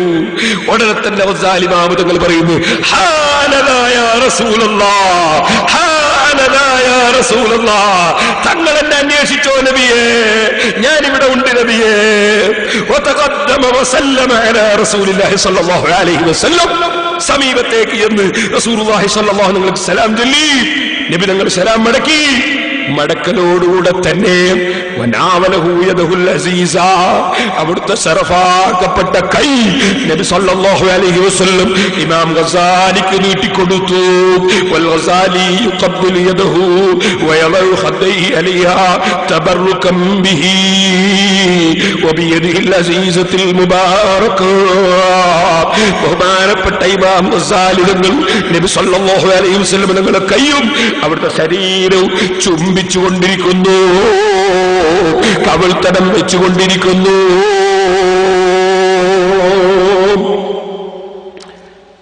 അവിടെ ഇരുന്നു. എന്തൊരു സന്തോഷമാണ് നബി സല്ലല്ലാഹു അലൈഹി വസല്ലം തങ്ങൾക്ക്. ഞാൻ ഇമാം ഗസാലി റളിയല്ലാഹു അൻഹു കിതാബ് വായിച്ചു കൊടുത്തപ്പോ ഞാൻ ഉറക്കഞ്ഞെട്ടി തെളിഞ്ഞുപോയി. തെളിഞ്ഞു നോക്കുമ്പോൾ എന്റെ കണ്ണിലൂടെ വെള്ളം ഇങ്ങനെ ഒലിക്കുന്നു. ഞാൻ വലിയ സന്തോഷത്തിലായിപ്പോയി. ഞാൻ പള്ളിയിൽ ഹറമിൽ വന്നിട്ട് സുന്നത്ത് ജമാഅത്തിന്റെ ഒരു വിരോധി ഒരു പുതിയ നിസ്കാരം നിസ്കരിക്കുന്നത് കണ്ടപ്പോ ഞാൻ അപ്പൊ തന്നെ പറഞ്ഞില്ലേ, റസൂലുള്ളാഹി സ്വല്ലല്ലാഹു അലൈഹി വസല്ലം തങ്ങളെ ഒന്ന് കണ്ടാൽ തിരക്കേടില്ല. ഞാൻ പറഞ്ഞിട്ട് എനിക്കൊക്കെ അല്ലാഹു തആല കാണിച്ചു തന്നില്ലേ. റസൂൽ സ്വല്ലല്ലാഹു അലൈഹി വസല്ലം തങ്ങളെയും കാണിച്ചു തന്നു, ഇമാമിങ്ങൾക്ക് റസൂലുള്ളാഹിന്റെ പവറും കാണിച്ചു തന്നു, സുന്നത്ത് ജമാഅത്തിന്റെ ഇമാമിങ്ങളെ തല്ലിയിട്ട് പോകുന്ന പുത്തൻവാദിയെ ആട്ടി ഓടിക്കുന്നതും എനിക്ക് കാണിച്ചു തന്നില്ലേ. എനിക്ക് വലിയ സന്തോഷമായി പോയി എന്ന് ഇമാം അബുൽ ഫത്ഹ് അസ്സാവി റളിയല്ലാഹു അൻഹു അവിടുന്ന് കണ്ട പ്രധാനപ്പെട്ട ഒരു സ്വപ്നം പറഞ്ഞപ്പോ അത് ബഹുമാനപ്പെട്ട ഇമാം ഹാഫിദ് ഇബ്നു അസാക്കിർ റളിയല്ലാഹു അൻഹു തബീനു കദിബിൽ മുഫ്തരി ഫീമാ നുസ്ബ ഇലൽ ഇമാം അബുൽ ഹസൻ അൽ അശ്അരി എന്ന കിതാബിൽ രേഖപ്പെടുത്തുന്നു. ഓ മുസ്ലിമീങ്ങളെ, എല്ലാ സ്വപ്നവും കളവാണെന്ന് പറയാൻ പറ്റുമോ? നബിമാരുടെ സ്വപ്നം വഹയാണെന്ന് നിങ്ങളോട് ഞാൻ പറഞ്ഞില്ലേ. ഇബ്രാഹിം നബി അലൈഹിസ്സലാം മകനെ അറക്കാൻ പോയത് സ്വപ്നം കണ്ടിട്ടല്ലേ? പക്ഷെ അമ്പിയാക്കളുടെ സ്വപ്നമായതുകൊണ്ട് അത് വഹയാണ്. അതുപോലെ ഔലിയാക്കളുടെ ചില അറിവുകൾ അത് വലിയ പ്രധാനപ്പെട്ടതാണ്. പക്ഷേ കള്ളത്തരീക്കത്തിന്റെ ശൈഖന്മാരോ കള്ളത്തരീക്കത്തിന്റെ ആൾക്കാരോ ഞങ്ങളെ ശൈഖ് സ്വപ്നം കണ്ടതാണെന്ന് പറഞ്ഞിട്ട് ശരീഅത്തിനെതിരായ ഒരാശയം കൊണ്ടുവന്നാൽ അത് അംഗീകരിക്കാൻ നിവൃത്തിയില്ല. അത് ഞാൻ മുമ്പ് വിവരിച്ചിട്ടുണ്ട്. കാരണം ഉണർവിൽ റസൂലുള്ളാഹി സ്വല്ലല്ലാഹു അലൈഹി വസല്ലം തങ്ങൾ പഠിപ്പിച്ചതിനെതിരായി ഉറക്കിൽ റസൂലുള്ളാഹി പറയൂല. അതുകൊണ്ട് ഉണർവിൽ പഠിപ്പിച്ചതിനെതിരല്ലാത്ത കാര്യങ്ങൾ സ്വപ്നത്തിൽ കണ്ടാൽ അത് മുതോൽബലകമായ കാര്യമായി പണ്ഡിതന്മാർ രേഖപ്പെടുത്തുന്നുണ്ട് കേട്ടോ. ഞാനിപ്പോൾ അതിലേക്ക് കടക്കുന്നില്ല. ഇനി വളരെ പെട്ടെന്ന് ഞാൻ വായിച്ചിട്ട് നമ്മുടെ ചോദ്യങ്ങളെ മറുപടി പറയുന്നു. നമുക്ക് നിക്കറും ദുആയും ചൊല്ലിയിട്ട് ദുആ ചെയ്ത് പിരിയണം. അല്ലാഹു നമ്മുടെ മജ്ലിസ് ദുആ ഇജാബത്തുള്ള മജ്ലിസായി സ്വീകരിക്കട്ടെ. ഞാൻ എന്റെ ചോദ്യത്തിന്റെ മറുപടിയിലേക്ക് കടക്കുന്നു. ഒന്ന്, എത്ര സ്വർണം സൂക്ഷിച്ചു വെച്ചാലാണ് സക്കാത്ത് കൊടുക്കേണ്ടത്? സ്വർണം സ്ത്രീകളുടെ ആഭരണമായി വാങ്ങിയതോ ഉണ്ടാക്കപ്പെട്ടതോ സ്ത്രീകൾക്ക് ആഭരണമായി ഉപയോഗിക്കാനുള്ളതാണെങ്കിൽ അവരെല്ലാ ദിവസവും ധരിച്ചു കൊള്ളണമെന്നില്ല. അവർ ഇടക്കിടക്കെങ്ങാനും ധരിക്കുന്നതാണെങ്കിലും സ്ത്രീകൾക്ക് ആഭരണമായി ധരിക്കാനുള്ള സ്വർണത്തിന് സക്കാത്ത് കൊടുക്കേണ്ടതുണ്ടോ ഇല്ലേ എന്നതിൽ ഇമാമിങ്ങൾക്കിടയിൽ അഭിപ്രായ വ്യത്യാസമുണ്ട്.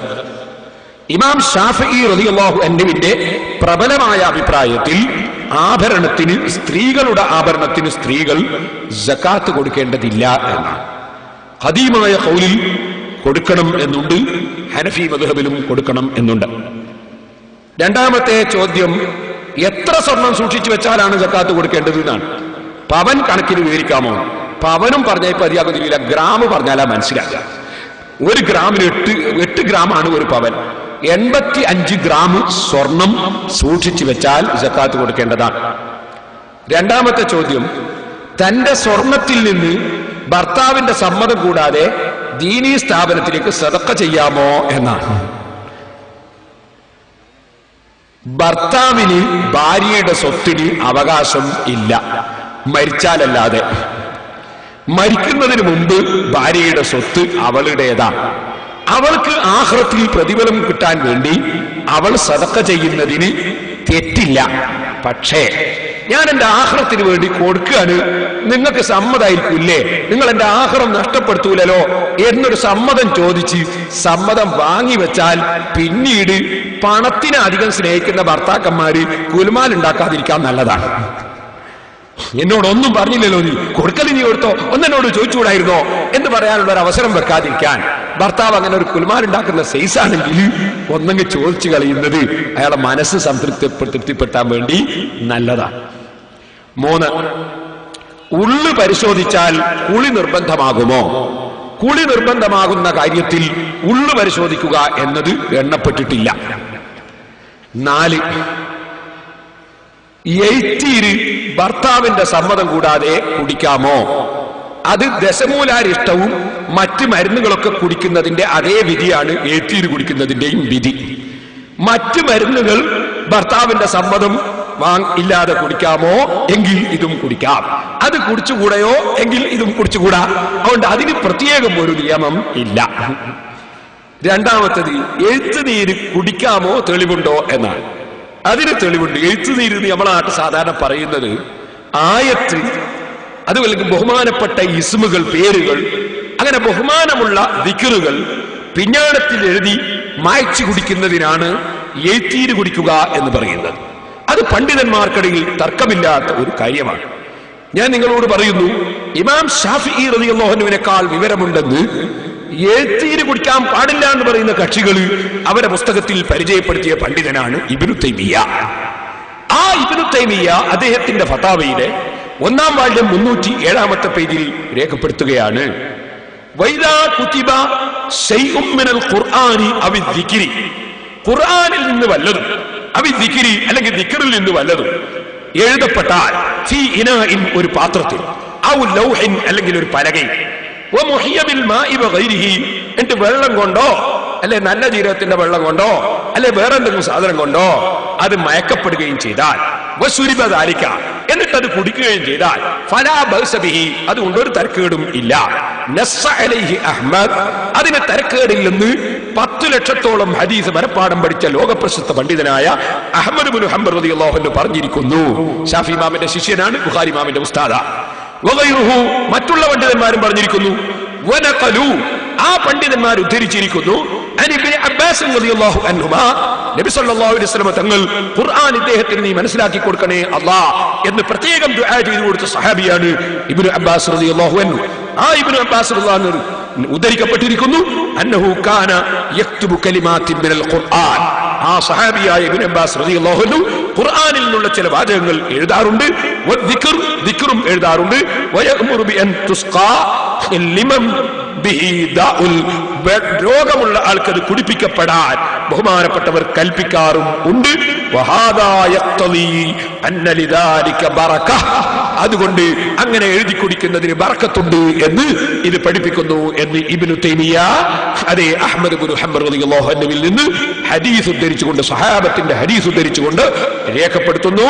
അതുപോലെ ധാരാളം ഉണ്ട് ഗർഭിണികൾക്ക്, ഇദാ അസുറ അലൽ മർഅതി വലദുഹാ, ഗർഭിണിക്ക് പ്രസവം വേദന കിട്ടിയിട്ട് കുട്ടി പുറത്തു വരാതെ വിഷമമായി പോയാൽ, ഇബ്നു അബ്ബാസ് റളിയല്ലാഹു അൻഹു റിപ്പോർട്ടാണ്, ഫൽയക്തുബ് ഹാതൈനിൽ ആയതൈൻ, 2 ആയത്ത് എഴുതി കൊടുക്കട്ടെ. ഇതുവരെ 2 ആയത്ത്, വൽ കലിമാത്ത് വേറെ ചില കലിമത്തുകൾ അത് എഴുതിയിട്ട് കുടിപ്പിക്കാൻ നബി പറയുന്നു.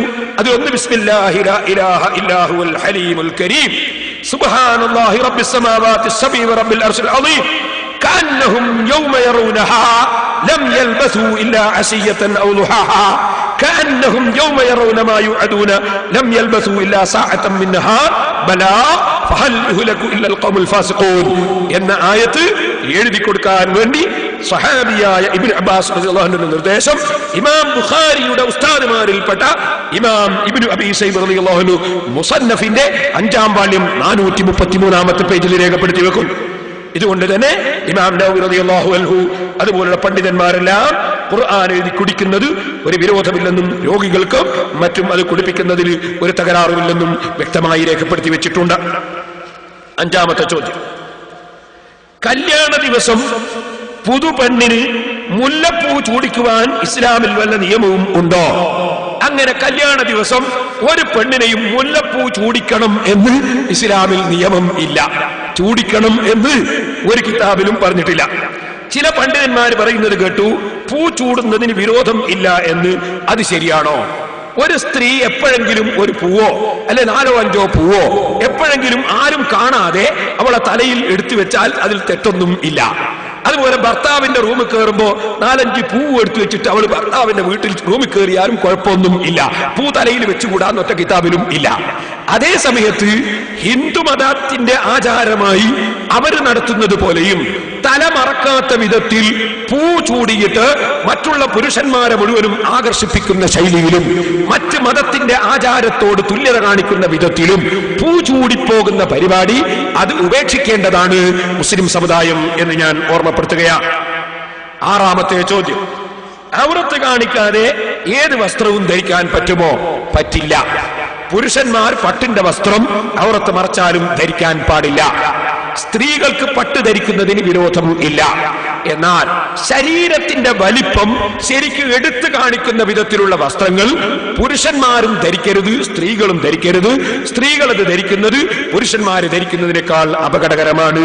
അതുകൊണ്ട് ശരീരം പൂർണ്ണമായി മറക്കുന്ന വസ്ത്രം തന്നെ ശരീരത്തിന്റെ വണ്ണവും വലിപ്പവും ഭർത്താക്കന്മാർക്ക് അല്ലാത്തവർക്ക് നോക്കി രസിക്കാൻ കാരണമാകുന്ന വിധത്തിൽ ധരിക്കുന്നത് പാടില്ലാത്തതാണെന്ന് പണ്ഡിതന്മാർ രേഖപ്പെടുത്തി വെച്ചിട്ടുണ്ട്. ഏഴാമത്തെ ചോദ്യം, പുരുഷന്മാർ മീശ വടിക്കുന്നതിന്റെ വിധി എന്താണ്? മീശ വെട്ടണം എന്നാണ് സുന്നത്ത്. മീശ വടിച്ചു കളയുന്നത് അത് കറാഹത്താണ്, അത് പാടില്ലാത്തതാണ് എന്നാണ് അതിന് മറുപടി പറയേണ്ടത്. മീശ തീരെ എടുത്തു കളയാം എന്ന് പറഞ്ഞവരും ഉണ്ട്. പക്ഷേ അത് മറ്റു ചില കൗലുകളാണ്. പണ്ഡിതന്മാർ പറഞ്ഞത് പ്രബലമായ അഭിപ്രായം ഈ രൂപത്തിലാണ്. എട്ടാമത്തെ ചോദ്യം, ഉളുഹിയ്യത്തിന്റെ മാംസം ദാനമായി കിട്ടിയവന് വിൽക്കാമെന്ന് ഇന്നലത്തെ വഅദിൽ പറഞ്ഞിരുന്നല്ലോ. എന്നാൽ അത് എന്നാത്തായിരിക്കും? ഇന്നലെ ചോദ്യം വന്നുകൊണ്ടാണ്. എന്നാൽ അത് വിൽക്കുകയാണെങ്കിൽ വിൽക്കപ്പെടുന്നത് മുസ്ലിമിനായിരിക്കണം എന്നല്ലേ തുഹ്ഫ 9/365 നിന്ന് മനസ്സിലാവുന്നത്? ഇത് വിശദീകരിച്ചാലും വിൽക്കാം എന്നേ നാം പറഞ്ഞിട്ടുള്ളൂ, ആർക്ക് വിൽക്കാം എന്ന് നാം പറഞ്ഞിട്ടില്ല. അതുകൊണ്ട് അത് വിൽക്കുന്നത് മുഅ്മിനീങ്ങൾക്കായിരിക്കണം എന്ന് നിയമം പണ്ഡിതന്മാര് പറഞ്ഞിട്ടുണ്ട്. ഉളുഹിയ്യത്തിന്റെ മാംസം അത് ഒരു പ്രത്യേക കർമ്മത്തിന്റെ മാംസമാണ്, ഒരു സാധാരണ മാംസം അല്ല. അതുകൊണ്ട് അതിന് അതിൻ്റെതായ ചില നിബന്ധനകളും നിയമങ്ങളും ഉണ്ട് എന്ന് നാം മനസ്സിലാക്കണം. അത് വിൽക്കാന്ന് പറഞ്ഞത് തന്നെ ഉളുഹിയ്യത്ത് അർത്ഥവൻ വിൽക്കാൻ പാടില്ല. അതുപോലെ അത് കിട്ടിയ പണക്കാരും വിൽക്കാൻ പാടില്ല. സാധുക്കൾക്ക് കിട്ടിയാൽ, സാധുക്കൾ മിസ്കീന്മാർക്കും ഫക്കീറന്മാർക്കും കിട്ടിയാൽ അവർക്ക് വേറൊരു മുഅ്മിനായ മനുഷ്യന് അത് വിറ്റ് കാശാക്കുന്നതിന് വിരോധം ഇല്ല. ഏതുപോലെ ഉളുഹിയ്യത്തിന്റെ തോല് ഒരു പാവപ്പെട്ട മനുഷ്യന് കിട്ടിയാൽ അയാൾക്കത് വിൽക്കാം. പക്ഷെ ഉളുഹിയ്യത്ത് അറുത്തവൻ അത് വിൽക്കാൻ പാടില്ല, അത് കൂലിയായി കൊടുക്കാൻ പാടില്ല. അതിന്റെ നിയമം അങ്ങനെയാണ്. അതുപോലെ മുതലാളിമാർക്ക് കൊടുത്തിട്ട് അവരും അത് വിൽക്കാൻ പാടില്ല. പാവപ്പെട്ടവന് അത് വിൽക്കാം എന്നാണ് നിയമം. അത് ഞാൻ മുമ്പ് പറഞ്ഞിട്ടുണ്ട്. ഒരു കമ്മിറ്റിക്കും ഒരു സ്ഥാപനത്തിനും ഉളുഹിയ്യത്തിന്റെ തോല് കൊടുക്കരുത് എന്നും ഞാൻ മുമ്പ് വിശദീകരിച്ചിട്ടുണ്ട്. 9, പള്ളിയിൽ ആണ്ട് നേർച്ച കഴിച്ച് ബാക്കിയുള്ള സംഖ്യ കൊണ്ട്, ഏതായാലും ആണ്ട് നേർച്ച കഴിക്കാന്നുള്ളിടത്തിലെത്തിയല്ലോ, സന്തോഷം. ആണ്ട് നേർച്ച കഴിച്ച് ബാക്കിയുള്ള സംഖ്യ കൊണ്ട് പള്ളിയിലെ ആവശ്യാർത്ഥം പഠന സംബന്ധമായ കിതാബുകൾ വാങ്ങാൻ പള്ളി കമ്മിറ്റി ഭാരവാഹികൾക്കും പള്ളി മഹല്ലുകാർക്കും ആഗ്രഹമുണ്ട്. ആയത് പാടുണ്ടോ എന്ന് അറിയിക്കാമോ?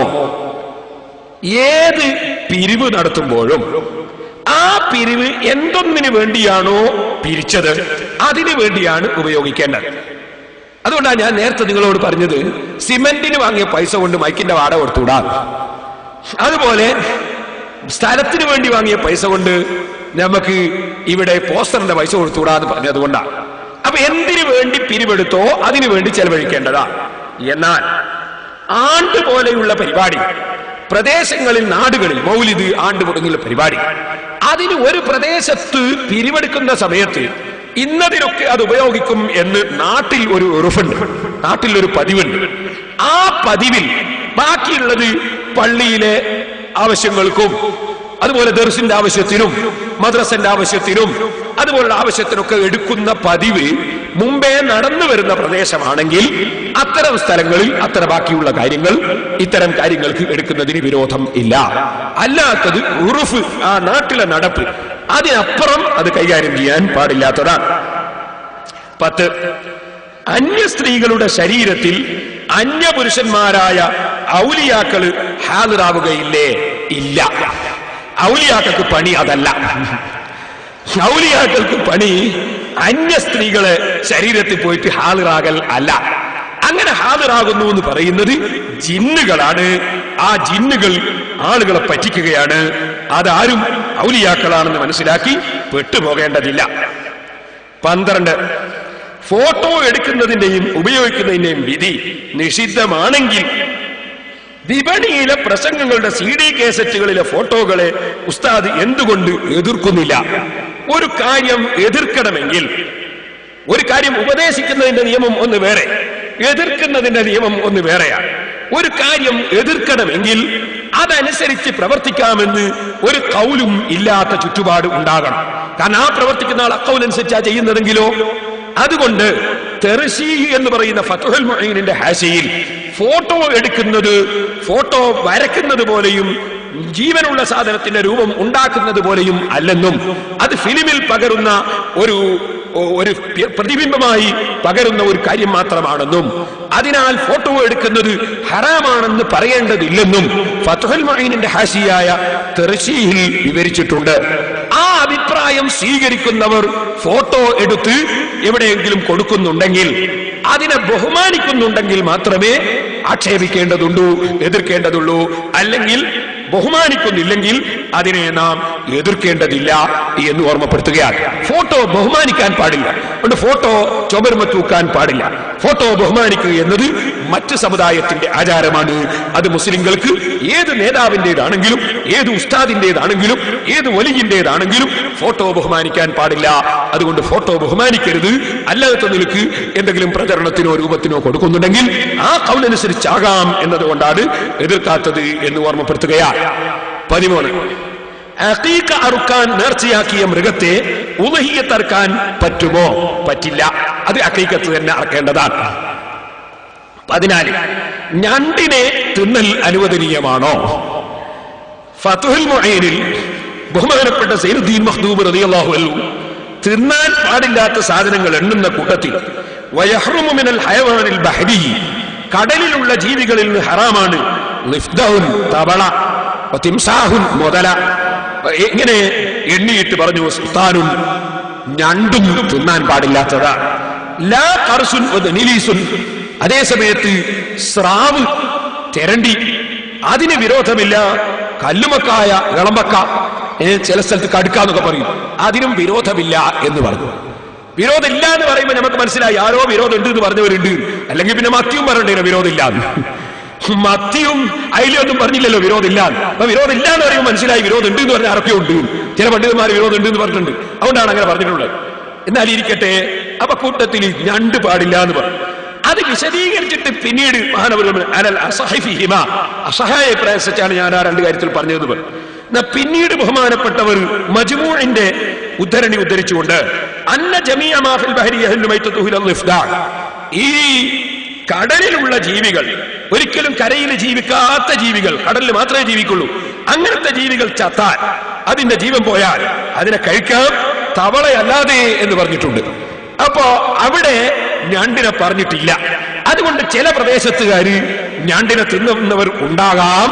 പക്ഷേ ഞണ്ട് തിന്നൽ ഹറാമാണെന്ന് ആദ്യം ഫത്ഹുൽ പറഞ്ഞത് കൊണ്ട് നമ്മളെ നാട്ടുകാരൊന്നും തിന്നാറില്ല എന്നതാണ് ശരി. തിന്നാതിരിക്കലാണ് ശരി. ഇനി അടുത്തത്,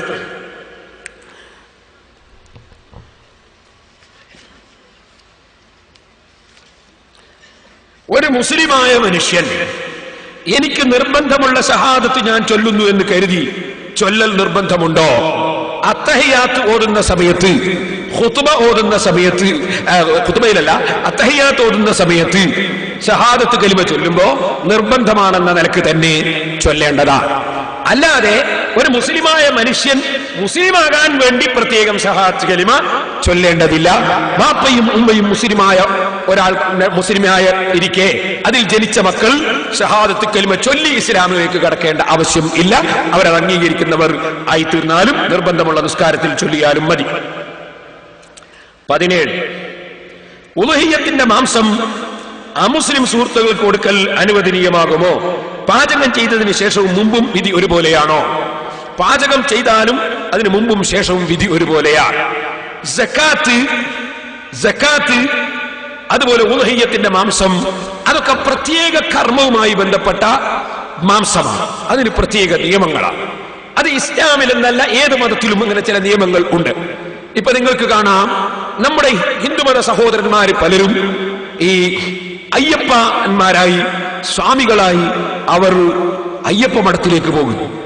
അവര് എന്താണ് അവർ പോകുന്ന സ്ഥലത്തിന്റെ പേര്? ശബരിമലക്ക് പോകുന്നു. ശബരിമലക്ക് പോകുന്നു.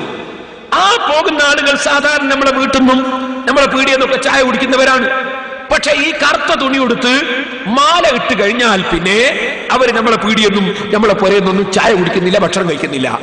അത് അവര് വർഗീയവാദികളായതുകൊണ്ടല്ല, അവരുടെ മതത്തിന്റെ ഒരു നിയമമാണ്. ഒരു പ്രത്യേക സമയത്ത് പ്രത്യേക നിയമം. ഇതുപോലെ നമ്മൾ തന്നെ ഹജ്ജിന് പോകുന്ന സമയത്ത് തലയെക്കെട്ട് കെട്ടുന്നില്ല. തലയെക്കെട്ട് സുന്നത്താനി പറഞ്ഞ ഒരാൾക്കും ഹജ്ജിന് പോകുമ്പോ ഇറാൻ കെട്ടിക്കുമ്പോൾ തലയെക്കെട്ടില്ല അല്ലേ? അതെന്താണ്? തലയെക്കെട്ടിനോട് കുഴപ്പമുണ്ടായില്ല, അപ്പോഴുടെ നിയമം ഒന്ന് വേറെയാണ്. അങ്ങനെ നിയമങ്ങൾക്ക് ഓരോ സന്ദർഭങ്ങളിലും വ്യത്യാസങ്ങൾ വരും. അതുപോലെ പല മാംസത്തിനും പല നിയമമാണ്. ഇവിടെ നമ്മൾ പറഞ്ഞല്ലോ, ഒരു പൊതി മാത്രമേ ഹൽക്കന്റെ ഭക്ഷണം വാങ്ങാവൂ. അത് ഇവിടുത്തെ നിയമമാണ്. നാളെ 2 പൊതി വാങ്ങുന്നതിന് ഒരു വിരോധമില്ല. അതെന്താണ്? ഇവിടെ അത് തികയണം എന്നതുകൊണ്ടാണ്. ഇങ്ങനെ തുടങ്ങി ഈ പെരുന്നാളിന്റെ അന്ന് അറുക്കുന്ന മാംസം, അതുപോലെ പെരുന്നാളിന്റെ അന്ന് കൊടുക്കുന്ന ഫിത്ർ സക്കാത്ത്, അതുപോലെ മുസ്ലിമീങ്ങളുടെ സ്വത്തിന്റെ സക്കാത്ത്, അതിനൊക്കെ പ്രത്യേകം നിയമങ്ങൾ ഉണ്ട്. ആ നിയമം പാലിച്ചുകൊണ്ട് അത് ചെയ്യുന്നത് വർഗീയതയല്ല, നിയമം പാലിക്കല.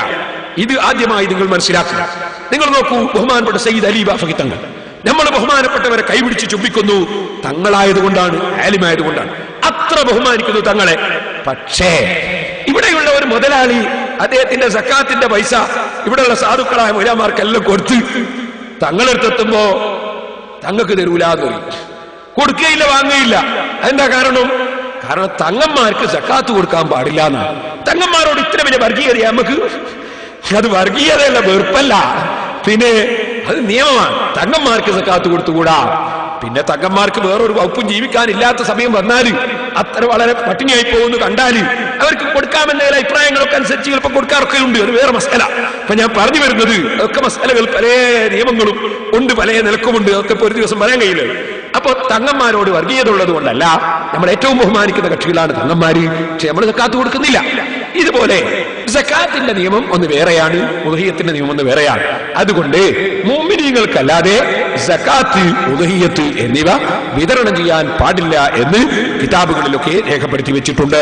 അവർക്ക് വേറെ ഇറച്ചി നമ്മൾ വാങ്ങിക്കൊടുത്താൽ പറിച്ചുകൊണ്ടിരുന്ന് കൂലിയും കിട്ടും, നല്ലതുമാണ്.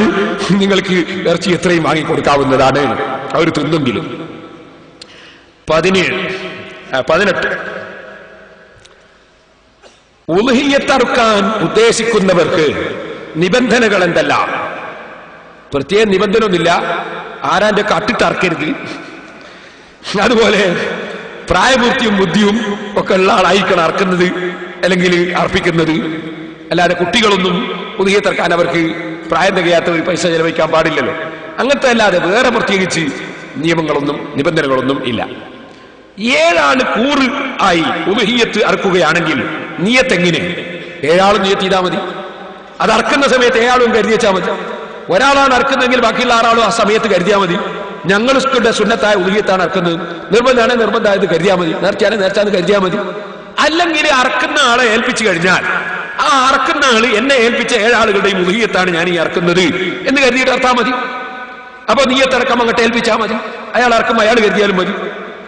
വേറൊരു ചോദ്യം, അവരവരുടെ മഹല്ലിൽ വെച്ച് അറക്കണമോ? അങ്ങനെ ആകണം എന്നില്ല. അതല്ല ആരോടെങ്കിലും ഒക്കാലത്താക്കിയാൽ മതിയോ? മതിയാവുന്നതാണ്. 19 ഭക്ഷണ സാധനത്തിന് പവിത്രത കൽപ്പിച്ചിട്ടില്ലേ? കോഴിമുട്ട, തേങ്ങ, മറ്റു ഭക്ഷണ സാധനങ്ങളിൽ മന്ത്രിച്ച് കത്തിച്ച് വെള്ളത്തിലൊഴുക്കാൻ നിർദ്ദേശിക്കാറുണ്ടല്ലോ. ഞാനല്ല നിർദ്ദേശിക്കുന്നവർ. ഇങ്ങനെ ഭക്ഷണ സാധനം നശിപ്പിക്കുന്നതിന് വല്ല പ്രമാണവും ഉണ്ടോ? അത് നശിപ്പിക്കല്ലോ, അത് അവരൊരു പണിയെടുക്കല്ലേ. അത് നശിപ്പിക്കുന്നതല്ലോ, അതൊരു പണിയെടുക്കല്ലേ. ആ മുട്ടയുടെ മേലെ, തേങ്ങയുടെ മേലെ ഖുർആനിലെ ആയത്തുകളോ ദിക്റുകളോ മറ്റോ എഴുതിയിട്ടുണ്ടെങ്കിൽ ഒന്നുകിൽ അത് വയറ്റിലേക്ക് അങ്ങനെ തന്നെ കഴിക്കാൻ പറ്റില്ല. എന്തുകൊണ്ട്? വയറ്റിൽ നജസുണ്ട്, ആ നജസിലേക്ക് അത് പോകാൻ പറ്റില്ല. അപ്പൊ ഒന്നുകിൽ അത് കഴുകി ആ വെള്ളം ശുദ്ധിയുള്ള വെള്ളത്തിൽ പുഴയിലോ അതുപോലെ കിണറ്റിലോ മറ്റോ ഒഴുക്കുകയോ, അല്ലെങ്കിൽ ആ ബഹുമാനിക്കപ്പെടേണ്ട ദിക്റുകളും അസ്മാഉകളും അപമതിക്കപ്പെടാതിരിക്കാൻ വേണ്ടി കരിച്ചു കളയുകയോ ചെയ്യേണ്ടി വരും.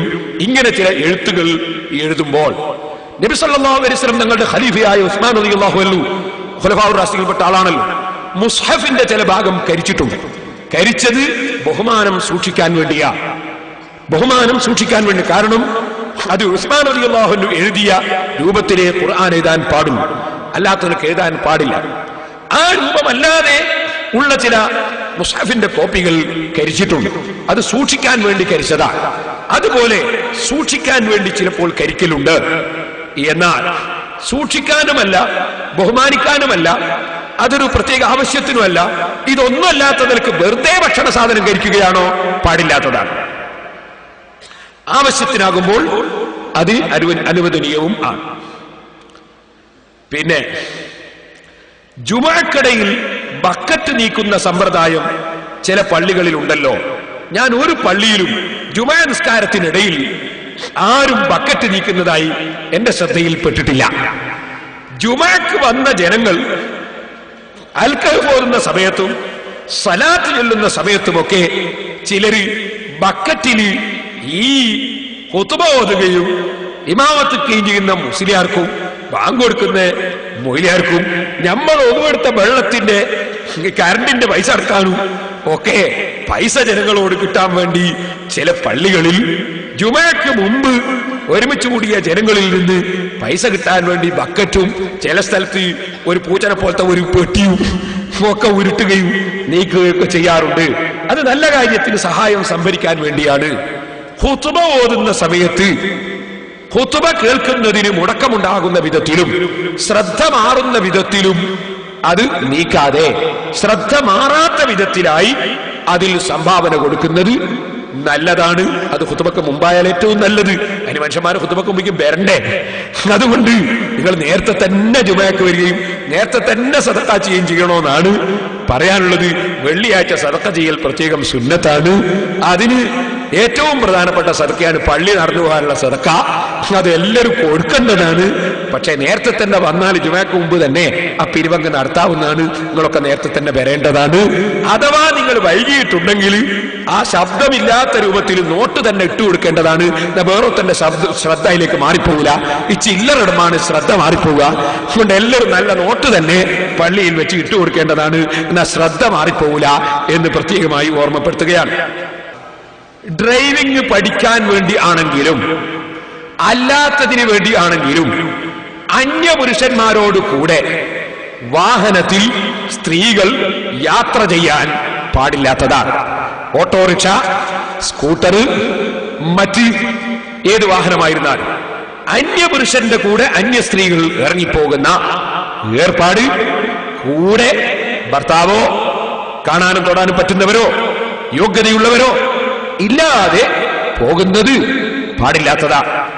ഒരു സ്ത്രീയെ ഭർത്താവ് തന്നെ ആരും കാണാതെ മറ്റൊരാൾക്കും കാണാനുള്ള വകുപ്പുണ്ടാക്കാതെ ഡ്രൈവിംഗ് പഠിപ്പിക്കുകയാണെങ്കിൽ, അല്ലെങ്കിൽ കാണാനും തൊടാനും പറ്റുന്നവർ ഡ്രൈവിംഗ് പഠിപ്പിക്കുകയാണെങ്കിൽ, ഡ്രൈവിംഗ് പഠിക്കുന്നു എന്ന നിലക്ക് അതൊരു തെറ്റല്ല. പക്ഷേ അത് അന്യപുരുഷന്മാര് കാണാനും ബന്ധപ്പെടാനും വകുപ്പുണ്ടാക്കുന്നു എന്ന വകുപ്പ് വരുമ്പോൾ നിയമത്തിന് മാറ്റമുണ്ടാകുന്നതാണ് എന്നോർമ്മപ്പെടുത്തും.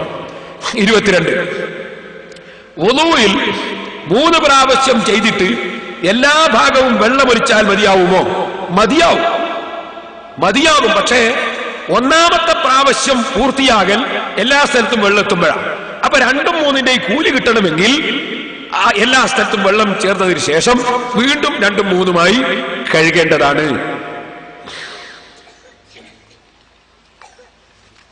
23 ഷഹാദത്ത് കലിമ അർത്ഥം അറിഞ്ഞ് മനസ്സിൽ ഉറപ്പിച്ച് പറയണമെന്ന് പറഞ്ഞാൽ എങ്ങനെയാണ്? അതിന്റെ ആശയം മനസ്സിലുള്ളതോടുകൂടി ഷഹാദത്ത് കലിമ ചൊല്ലുക. അല്ലാഹുവല്ലാതെ ആരാധനക്ക് അർഹനില്ല. മുഹമ്മദ് നബി സല്ലല്ലാഹു അലൈഹി വസല്ലം തങ്ങൾ ഒരു സാധാരണ മനുഷ്യൻ അല്ല, അല്ലാഹ് പറഞ്ഞിട്ടുള്ള ആളാണ്. ഇത് മനസ്സിൽ ആ ആശയം ഉണ്ടാവും. ആ ആശയം ഉള്ളതോടുകൂടെ അശ്ഹദു അല്ലാ ഇലാഹ ഇല്ലല്ലാഹ് അശ്ഹദു അന്ന മുഹമ്മദുർ റസൂലുള്ളാഹ് എന്ന് പറയുക. അതാണ് അർത്ഥമറിഞ്ഞ് മനസ്സിൽ ഉറപ്പിച്ച് പറയുക എന്ന് പറയുന്നു. ആ ആശയം നമ്മുടെ മനസ്സിലുണ്ടാകണം, അത് നമ്മൾ വിശ്വസിക്കണം, അംഗീകരിക്കണം എന്നാണ് പറയുന്നതിന്റെ അർത്ഥം. അത് പറയുമ്പോൾ തന്നെ അർത്ഥവും മനസ്സിൽ വരുത്തണമോ? അർത്ഥം മനസ്സിൽ വരുത്തുക എന്നല്ല, ആ ആശയം നമ്മുടെ മനസ്സിൽ വിശ്വസിച്ച് അംഗീകരിക്കണം എന്നാണ് പറയുന്നതിന്റെ അർത്ഥം. ഇനി 24, ആധുനിക യുഗത്തിൽ മൊബൈൽ ഫോണുകളിലും മറ്റ് ഇലക്ട്രോണിക് ഉപകരണങ്ങളിലും ഖുർആൻ ആയത്തുകളും ചിലപ്പോൾ ഖുർആൻ മുഴുവനും ഉൾക്കൊള്ളുന്ന ചിപ്പുകൾ ഉൾക്കൊള്ളുന്നുണ്ട്. ഇവ ഓതാൻ വേണ്ടി തന്നെയാണ് ഇവയിൽ ഉൾപ്പെടുത്തിയിരിക്കുന്നത്. സ്ക്രീനിൽ എഴുത്ത് തെളിയുന്ന സമയത്തും അല്ലാത്ത സമയത്തും ഇവ ചുമക്കുന്നതിനും തൊടുന്നതിനും വുളുവിന്റെ ആവശ്യം ഉണ്ടോ? ഇല്ലെന്നാണ് മനസ്സിലാകുന്നത്.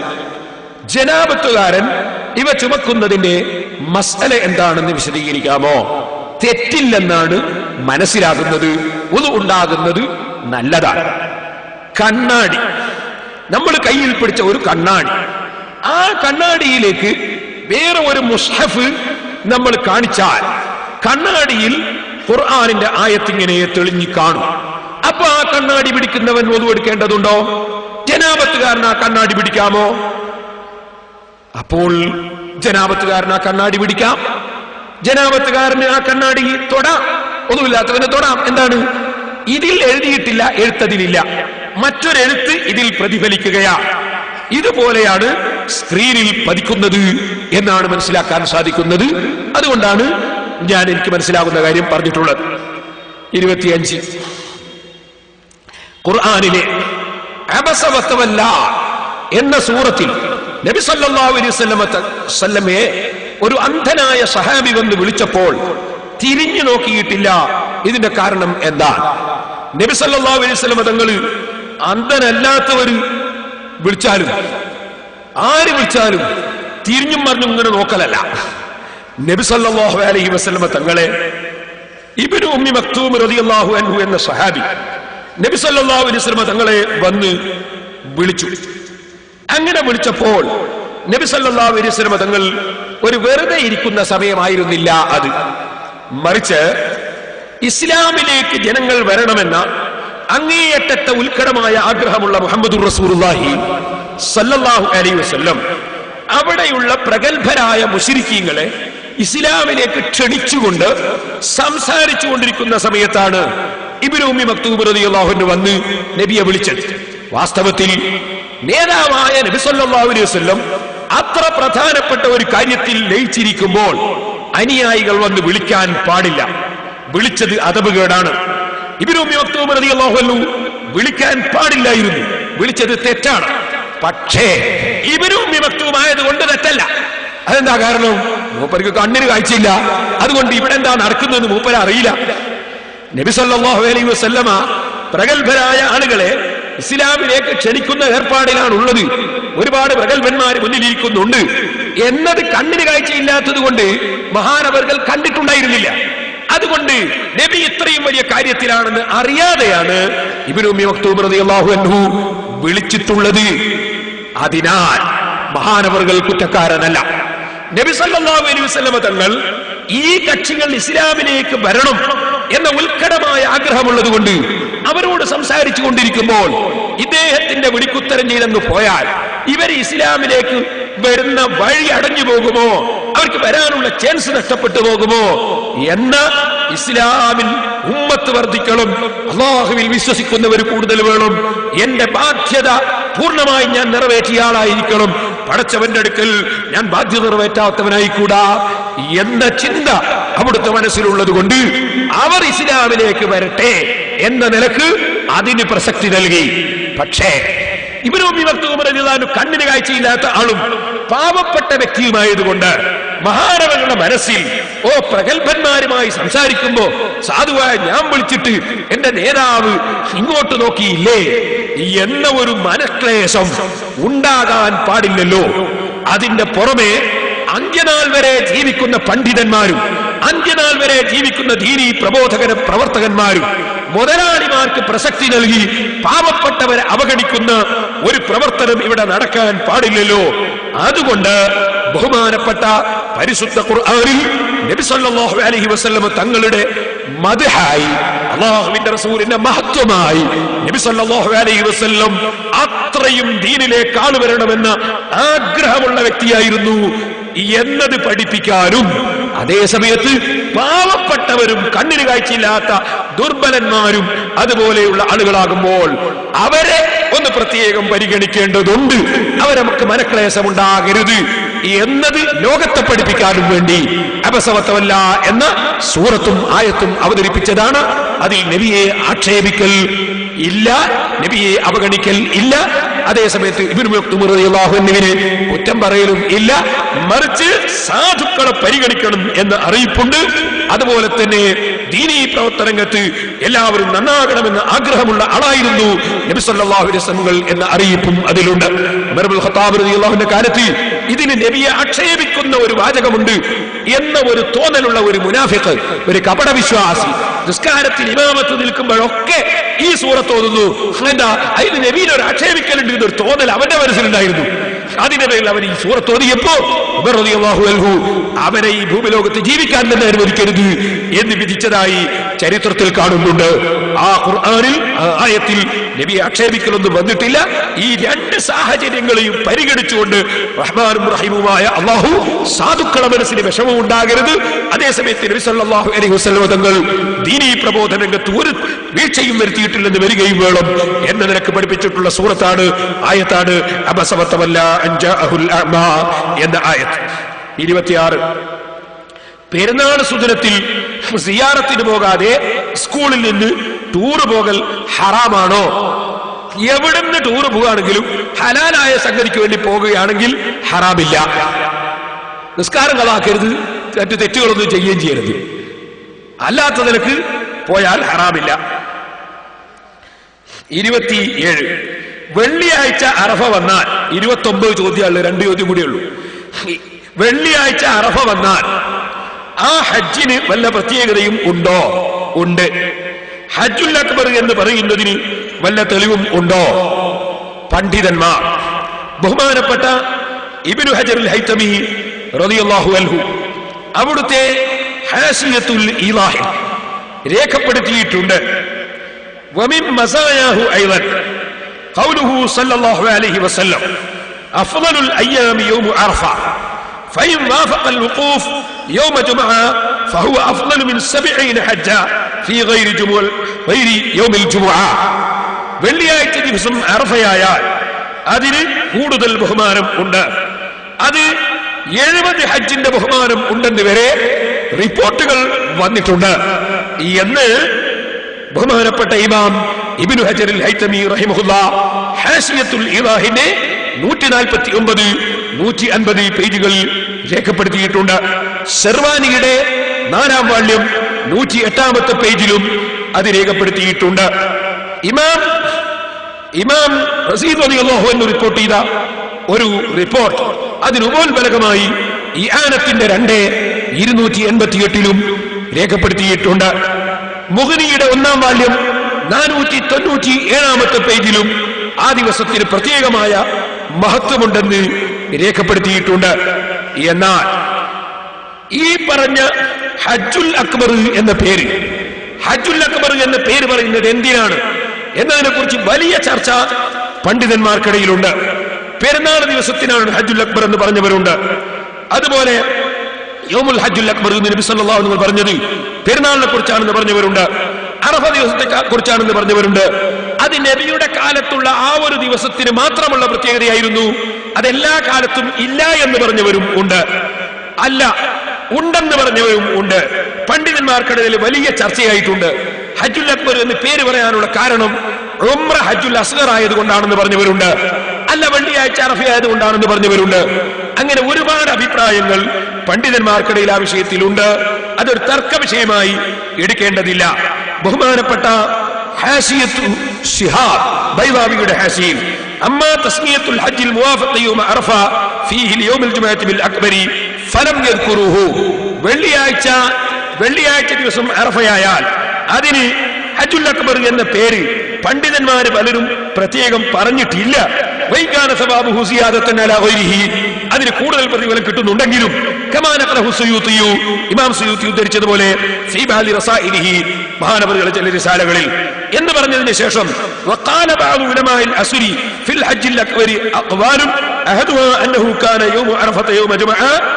അതെ, ഈ കാലഘട്ടത്തിലുള്ള ചില പണ്ഡിതന്മാർ ഹജ്ജുൽ അക്ബർ എന്ന് പറഞ്ഞാൽ അത് അറഫ വെള്ളിയാഴ്ചയായാലാണെന്ന് പറഞ്ഞ ചില പണ്ഡിതന്മാർ ഉണ്ട് എന്നും ഹാശിയത്ത് ശിഹാബിൽ പറഞ്ഞിട്ടുണ്ട്. അതുകൊണ്ട് പണ്ഡിതന്മാർക്കിടയിൽ ഇതിൽ ചർച്ചയുള്ള ഒരു വിഷയമാണ്, അതൊരു വിവാദ വിഷയമാക്കി എടുക്കേണ്ടതില്ല എന്നും ഈ സമയത്ത് ഓർമ്മപ്പെടുത്തുകയാണ്.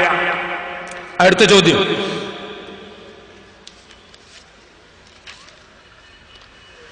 ലാ യഅരിഫുൽ വലിയ ഇല്ലൽ വലി എന്ന തിരുവചനത്തിനെ, അതൊരു വലിയ പറഞ്ഞതാണ്, തിരുവചനത്തിനെ വെച്ചു നോക്കുമ്പോൾ ആംബിയായ ഒരു മനുഷ്യൻ, ഒരു മൊയ്ലാർ എഴുതിയതാണ്, സാധാരണക്കാരനായ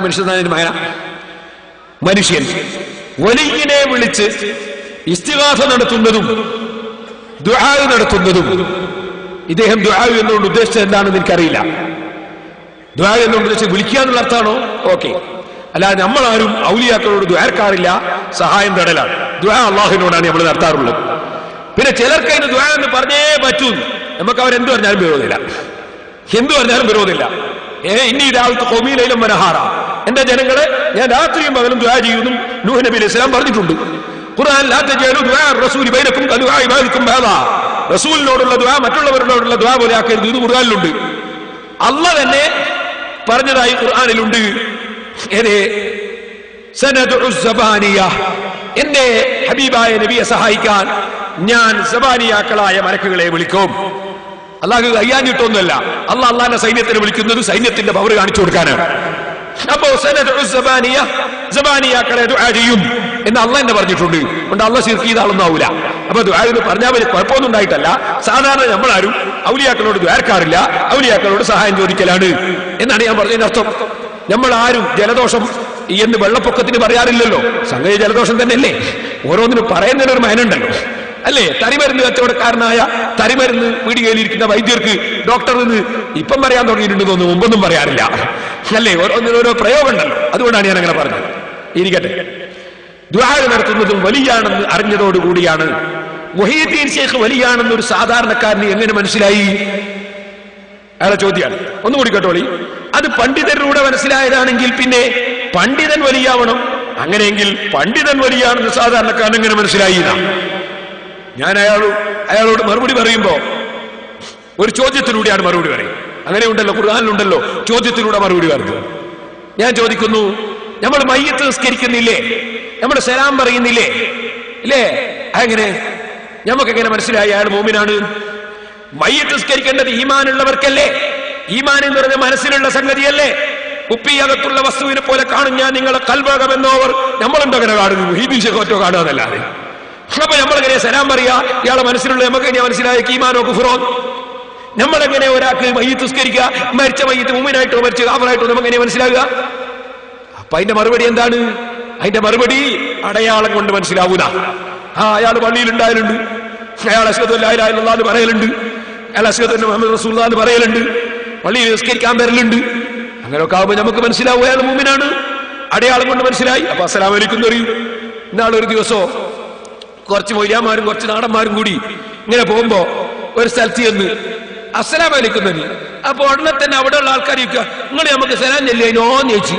ഉടനെ തന്നെ ഇവർ ചോദിച്ചാൽ ഞാൻ വിചാരിച്ചു നിങ്ങൾ മുസ്ലിമികൾ അതുകൊണ്ട് ചൊല്ലിപ്പോയതാന്ന് പറഞ്ഞു വരും. അപ്പൊ ഞാൻ പറഞ്ഞു വന്നത്, മുസ്ലിമീങ്ങളുടെ അടയാളം കണ്ടിട്ടല്ലേ മുസ്ലിമാന്ന് മനസ്സിലാക്കുക. അതുപോലെ വലിയാണെന്ന് മനസ്സിലാക്കുക ഔലിയാക്കൾ അടയാളം കണ്ടിട്ടാ. അതിൽ ഒന്നാമത്തെ ഔലിയാക്കൾ ആരാ? ആലിമീങ്ങളാണ്. ഇമാം ശാഫി റളിയല്ലാഹു അൻഹു പറഞ്ഞു, അബൂ ഹനീഫ റളിയല്ലാഹു അൻഹു പറഞ്ഞു, ലൗ ലം യകുനിൽ ഉലമാഉ ഔലിയാ ഫലൈസ ലില്ലാഹി വലിയ്യുൻ.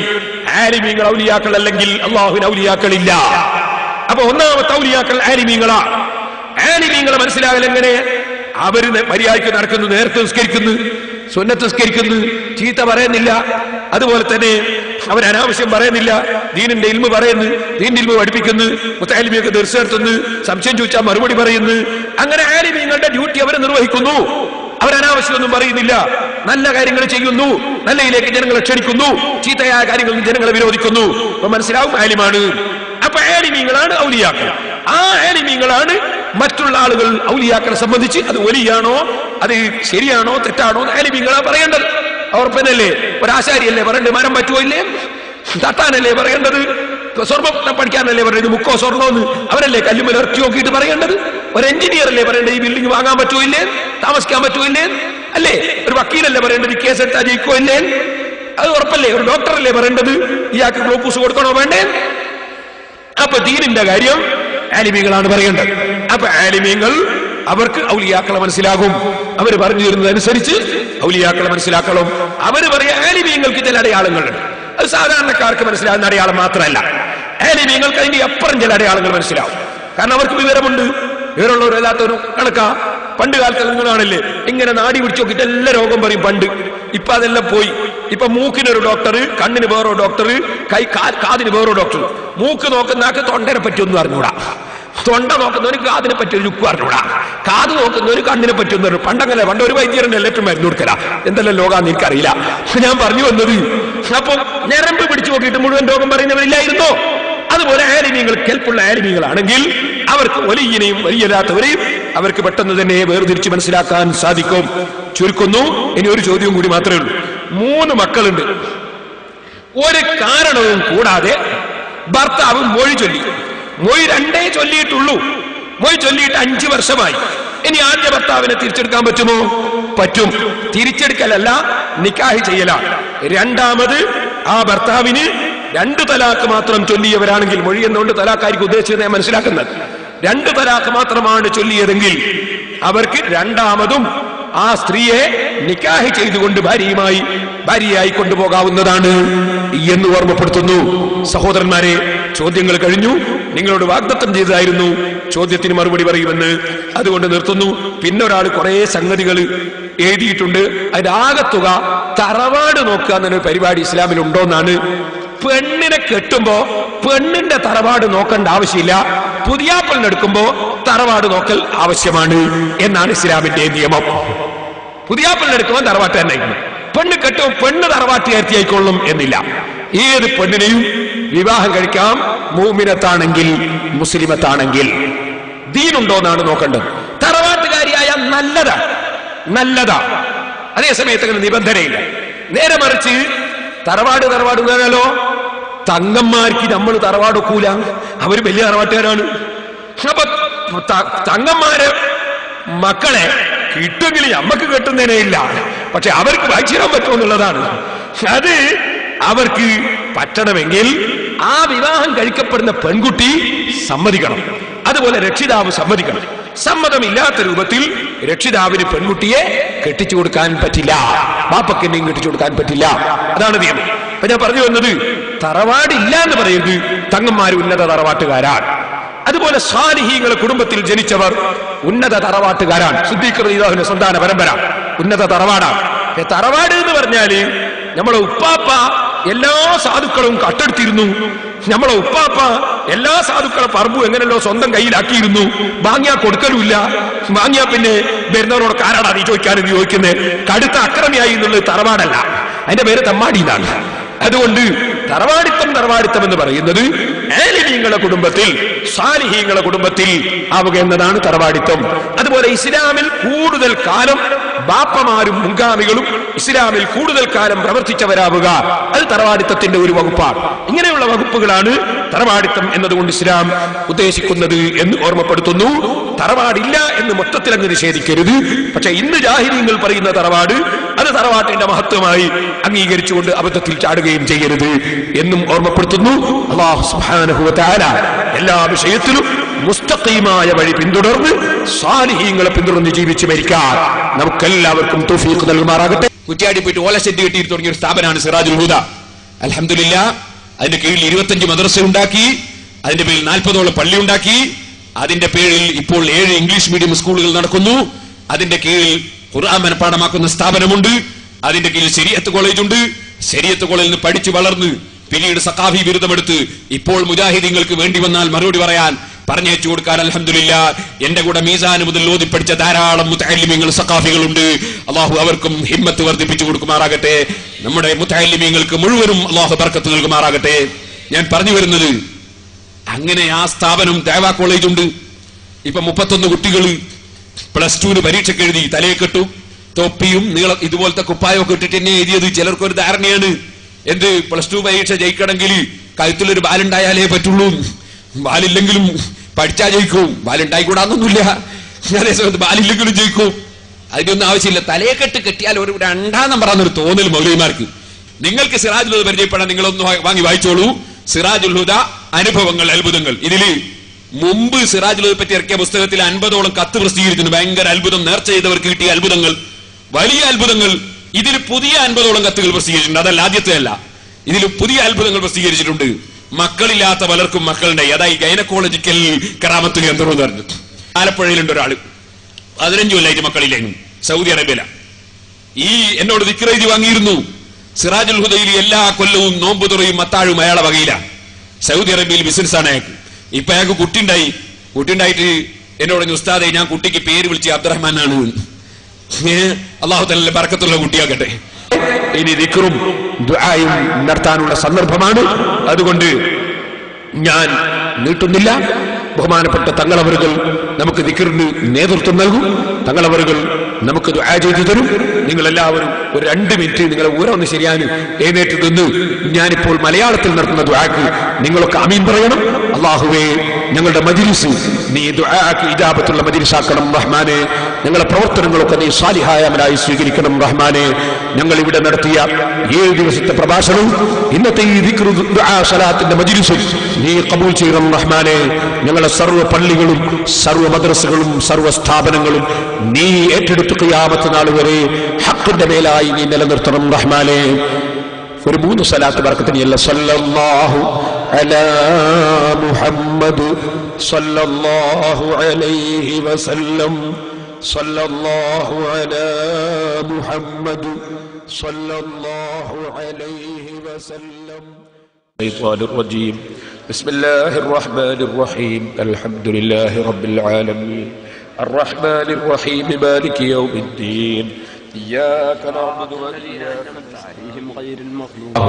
لا إله إلا الله لا إله إلا الله لا إله إلا الله لا إله إلا الله لا إله إلا الله لا إله إلا الله لا إله إلا الله لا إله إلا الله لا إله إلا الله لا إله إلا الله لا إله إلا الله لا إله إلا الله لا إله إلا الله لا إله إلا الله لا.